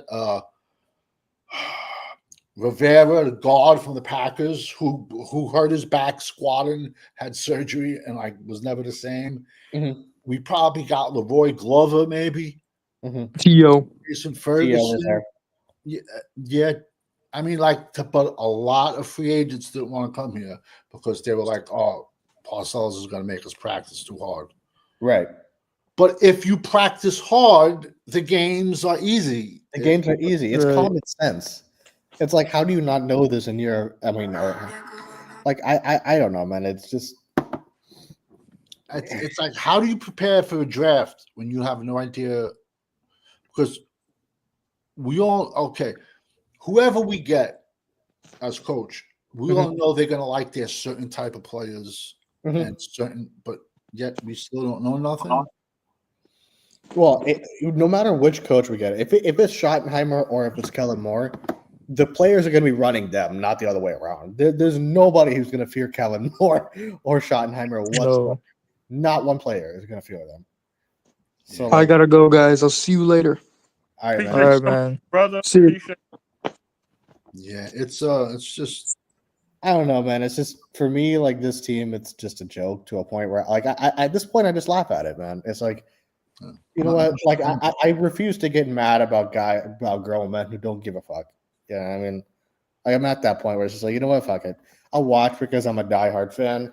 I was also born into the shit, man. My dad's an immigrant from India. You know, he came to the States when the Cowboys were winning the Super Bowls. Became a super diehard fan. He went to school in Oklahoma. Wow. And he went to college in Oklahoma and became a super diehard fan because I was like the big team at the time, and so I inherited it from him. And like but I'm at the point where it's just like, you know what, man? It's like it sucks for me. I'm like I haven't seen a championship. I want to see a championship. Yeah, same. But if they don't give a shit, why should you? like I mean, I refuse to get mad about it. It's like there's not a point anymore. I used to get so pissed, man. Like just as recent as 2 years ago, I would be cussing at the screen. I'd be going like 1980 level rants. But now I'm just like, fuck this. It's like, fuck it. I'll watch, but if we weren't doing these shows, I really wouldn't care if I'm just keeping it a buck. No, I hear you. Listen, they're just there for a paycheck, man. Yeah, and that's the bottom line, man. That's it. Yeah, I don't know. They're there to get paid. Mm-hmm. 100%. Without a doubt, bro. Like it's Yeah. It's sad though, man, but that's what it is, right? Hey, that man coming here like OG when I'm about to leave. I just wanted to come and say, how about them Buckeyes? That's all. Man, y'all ain't, man. Oh, hi, man. Get out of here, man. Ohio State salary cap's higher than ours. I gotta have one team that can win, man. I know Yeah. that's right. Hey, look, my college. I can't even mention my college team. It's such an embarrassing, bro. It's so disgusting, bro. It's pathetic. Like I'm just screwed, man. Mm-hmm. Not conditioned to play and get hurt. Yeah, right, man. The only condition they know how to play it is the sun, brothers. Mm-hmm. That's all they know how to play in, man. We went up to Mile High and got kicked. Them boys like they about to pass out. We went up there to Denver, man. Yeah. But I mean, even when we're in years Texas, next they never practice outdoors. So Football is played outdoors. you realize that they practice in air-conditioned football fields. So I mean, Yeah. it's a waste of time. It's not worth my energy.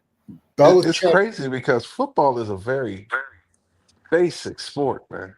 Yeah, it's you mask it with formations but you run and you pass and you That's it. tackle. Yeah. Bottom line. And you just figure out different ways to do the same damn thing. Mm-hmm. And after how long the NFL been around? 70 years, something like that. I think 100 years, something around there. You would think that the dumbass mistakes that these executives and these coaches are making, it amazes me. Yeah. I mean, even situational football has been the same. I don't care whether you coached in the 70s, the 50s, the 40s, or the 2000s. Right. Situational football is exactly the same. 3rd and 1, you line up and you punch it in. Yeah. 2-minute timeouts, clock management, none of that has changed. Mm-hmm. The only thing that's really changed in the NFL is the way the penalties are called on offense and defense and the amount of games you play. Yeah. But you run your 2-minute, the 2-minute offense has been the same since they started the forward pass. No, you're right. And these coaches and stuff, they get up there and they want to reinvent that's why Dan Campbell ass is sitting at home. Yeah. Because they think that they can reinvent the wheel. The wheel is fine. Stop listening to these fucking analytics. Mm-hmm. And you know how to play football. You've been coaching this shit for 20 years. Why all of a sudden are you letting these young kids come in with these bullshit college degrees and tell you how to change what you already know you're supposed to do? No, you're 100% 100% right. I agree 100%. Every single time when you watch a play, sorry, I didn't mean to cut you off, but every single time you watch a play, down in the bottom right corner, they got ESPN analytics. Analytics, Fourth and less than 2. Go. It's stupid, man. I'm like, fuck this. And they already can't even call a decent play. You doing end arounds and pitching the ball 8 yards in the backfield to get 1 yard. On a And fucking opposing 16. On like hour 16, I'm like, are you? Oh my god. like the Bears coach got fired for mismanaging timeouts. Like, come on, man. Yeah. You don't know when you're supposed to call a timeout and when you're not. Right. Yeah. You worked your way all the way up to head coach of one of 32 positions in the entire world, and you lose your job because you can't manage the clock.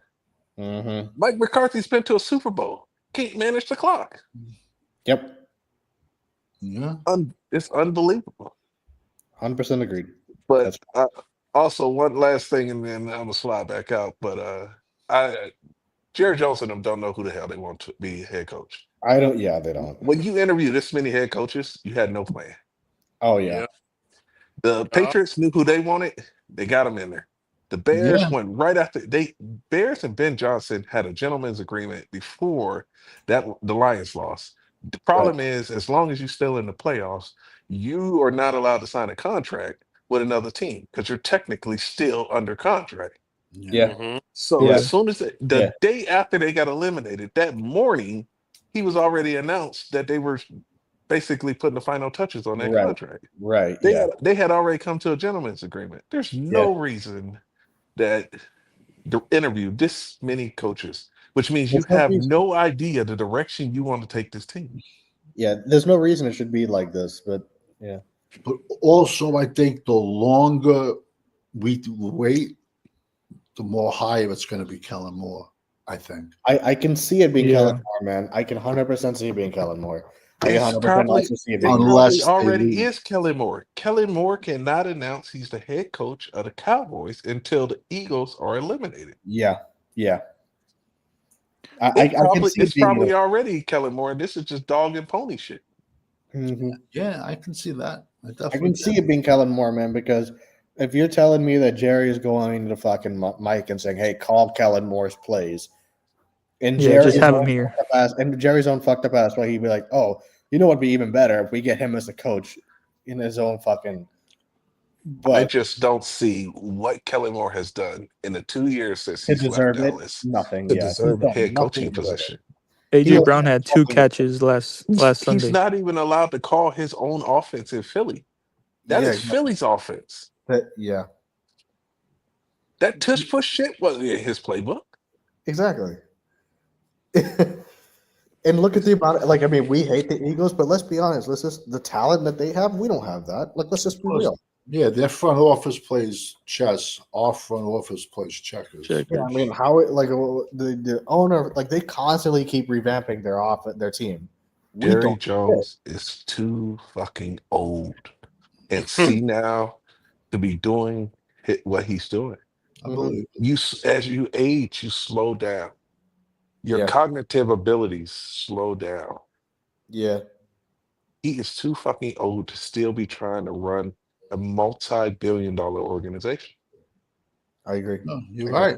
He looks like a melted candle. He looks like a candle. I met Jerry Jones in person. I want to say, what was it? 2019. What was the last preseason game played in Hawaii? I think it was 2019. I think it was 2019. I went to that. And like I told y'all, I got people that play for the Cowboys. So we went back with the friends and family. Mm-hmm. Jerry Jones is back. Jerry Jones looked frail as fuck back then. Yeah. I cannot imagine what another 6 years and the amount of stress. What he looks like on TV is probably nothing what he looked like in person. Mm-hmm. He was paper thin, frail as hell, couldn't even stand up and straight and walk. Mm-hmm. Like, dude, just go enjoy your money. You got a big ass yacht. Docking in every Caribbean and exotic island in the fucking world and go. Just enjoy life at this point. Oh my. Like at some point in time, are you looking to die while you at work? Go enjoy your money. Yeah. Yeah, right. I agree. You know what it is though? But that's like the Italian bricklayer theory. They work to their 100 because they know the second they retire, boom, they die. They die, yeah. Well, you see this it happens with football players too. Some of the what's his name? played for the Eagles and then went to Green Bay. Reggie White. Reggie White. It happened with him. When your body is used to go, go, go, go, go, and you slow it down like they did, It's an adjustment. Yeah. it's a shock to your body. Yeah. Absolutely. But that's why a lot of these athletes now, they still work out even at home and stuff like that. If you notice, some of the offensive linemen and defensive linemen, when they retire 3-4 years after, they slim down a lot. Big Oh, time. Oh yeah, yeah, yeah. What's it called? Skinny. Gerald McCoy. He's Nate skinny. Newton is Oh, skinny, yeah. man. Yeah. Because as you get older, it is. You need the weight off of Think you. about it. They say you very rarely see a 60-year-old man that weighs 300 pounds. Yeah. No, yeah. your body can't Your retain body that. can't take that much weight at that age. It's not going to work. So, Your heart can't handle it. yeah. As you get older, you're supposed to trim down and lose weight. Get the weight off of your joints as you get older. That's what it is. Yeah, but it's just sad to see Yeah. the decline of the Dallas Cowboys. I mean, Dallas has always been a punchline But it was because never this bad. but this is bad, man. Yeah. Like we were always like, I mean, for well over 4 or 5 years at this point, we've been a laughing stock. Let's be honest, but this Hey, like Brando. last year and then onwards, it's just this is the worst Oregon team I've seen in a long time. I mean, like you said, Watching that, he my dog, but I can't watch that because he part of Stanky Foot and all them guys. like My crew, but to have a title like that, we know what's that for. And like he's my dog, part of the original. He created the round table, but he compromised. He wanted the Marky Marks and Stanky Foot in them too. So I'm not watching. Because if he got a video title serious about it, then he just I don't know. Like I mean, Not in a bad way. He sounds like an AI voice, not in a bad way. I'm just saying, like He also said that Dak can go to Kansas City and win just as many games. So I can't. yeah. No. these people are fucking delusional, man. yeah. I don't know. They like I keep saying, there's certain people who watch football and people that know football. People that know football, Big right? difference. And I'm Big, telling you big right now, you watch Patrick Mahomes play. I don't give a fuck if you take him and put him in a Cowboy jersey. It is gonna look different. Yeah. Yeah. That dude, he plays football completely different than Dak Prescott plays football. 100%. It's just like basketball. Kevin Durant does not look like Steph Curry. Steph Curry does not look like LeBron James. They Yeah. all good. They're all good. All got MVPs. Completely different set of skills. Yeah. So you take statue Dak with his lawnmower startup legs. Hey. That's a good one. I've never heard that before. That's awesome. You gotta put a Let me use battery that. in his back and wind him up to get him to go past the line of scrimmage. Yes. It's not gonna look the same. Yeah. I'm telling you, the offensive line is a huge question mark for 2025. But when you don't have an offensive line, what do you have to get? A mobile quarterback. You gotta move the pocket. You cannot sit still with a bad offensive line. Yeah. When they know your quarterback's gonna be 5 yards behind the line of scrimmage, and he can't move left, right, They can You just tee tee off. You can just tee They up gonna on. tee Tee off. up on. Your two ends, be like, yo, I'll meet you in the middle, man. Yep. I'll meet you in the middle. Not You go bad. high, I go low. Let's take him out. Yep. Man, we used to have these conversations in the defensive huddle. Hmm.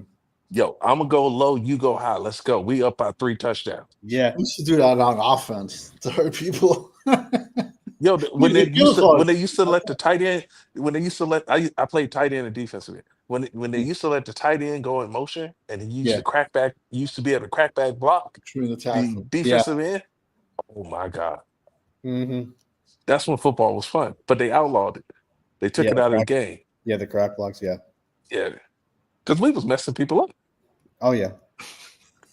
Like you had a defensive end that was getting to your quarterback. You sent me out in motion. I came back full speed. As soon as you snap that ball, I lit that defensive end up.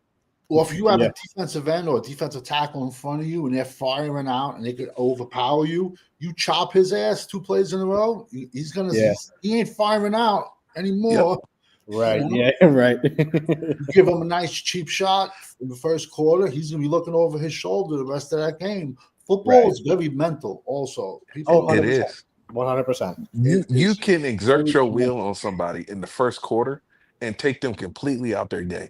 You got Everything they do good, they will be second guessing it. Mm-hmm. you crack him, they're going to be looking over their shoulder the entire Yep. game.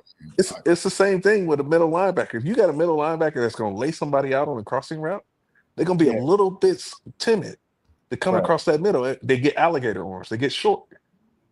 Yeah. But the I think it was Cowboys a are Philadelphia. There was a Philadelphia wide receiver that he was really bad at that with his short arms. He wouldn't. Nelson Aguilar.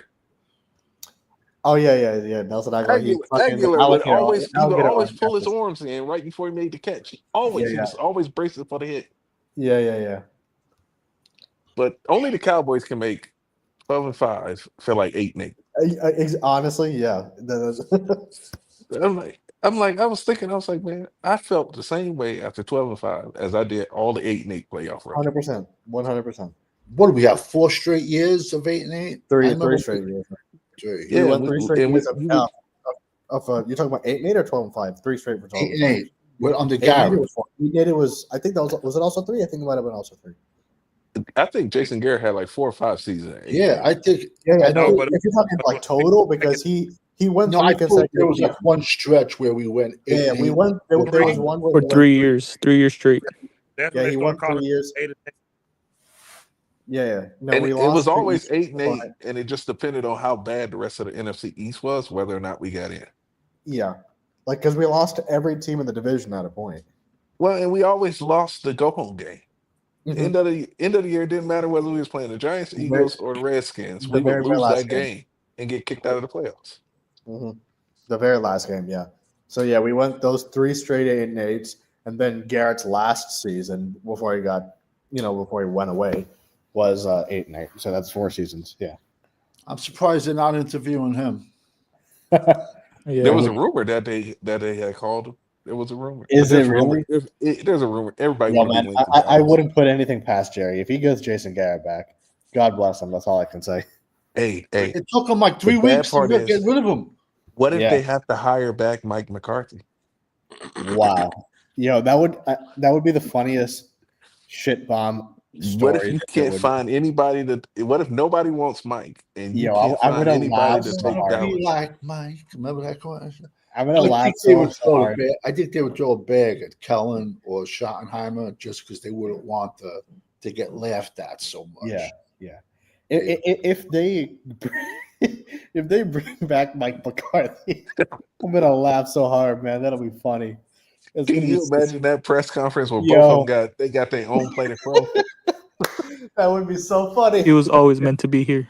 That's what Yo, you're gonna if- say. Yeah, if dude, He was Mike- like, if Mike comes back- I told if Mike comes Chicago back no.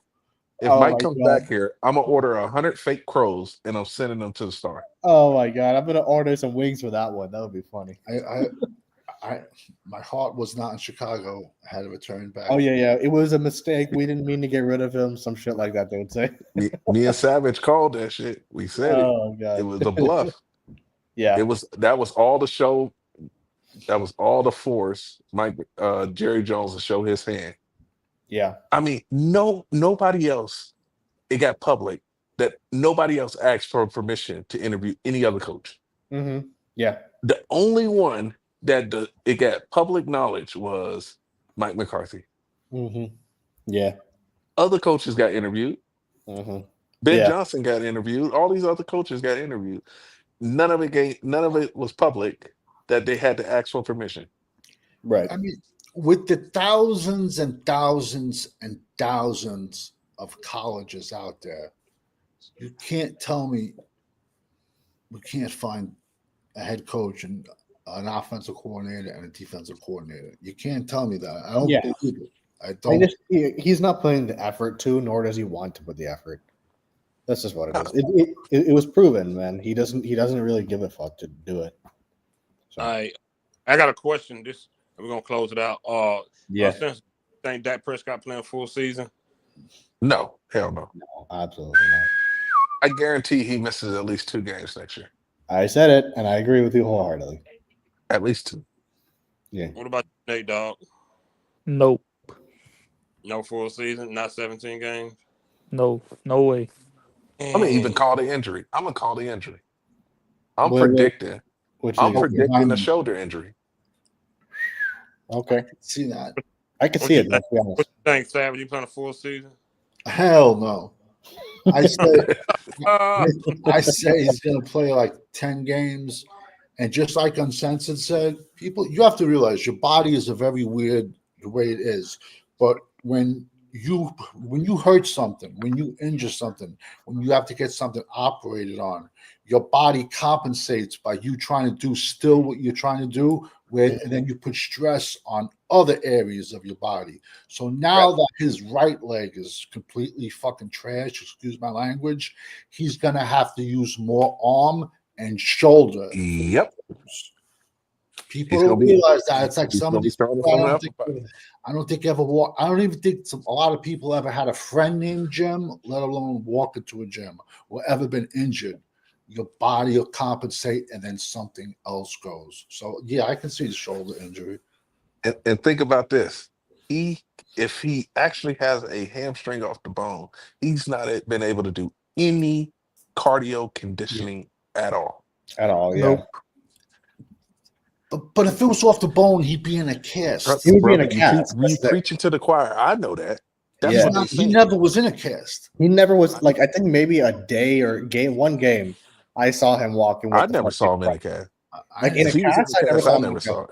Like I only saw him one game use crutches. The Like game after the injury, he got ran into on the sideline. He wasn't in the cast. He wasn't even on crutches. yeah. I saw that.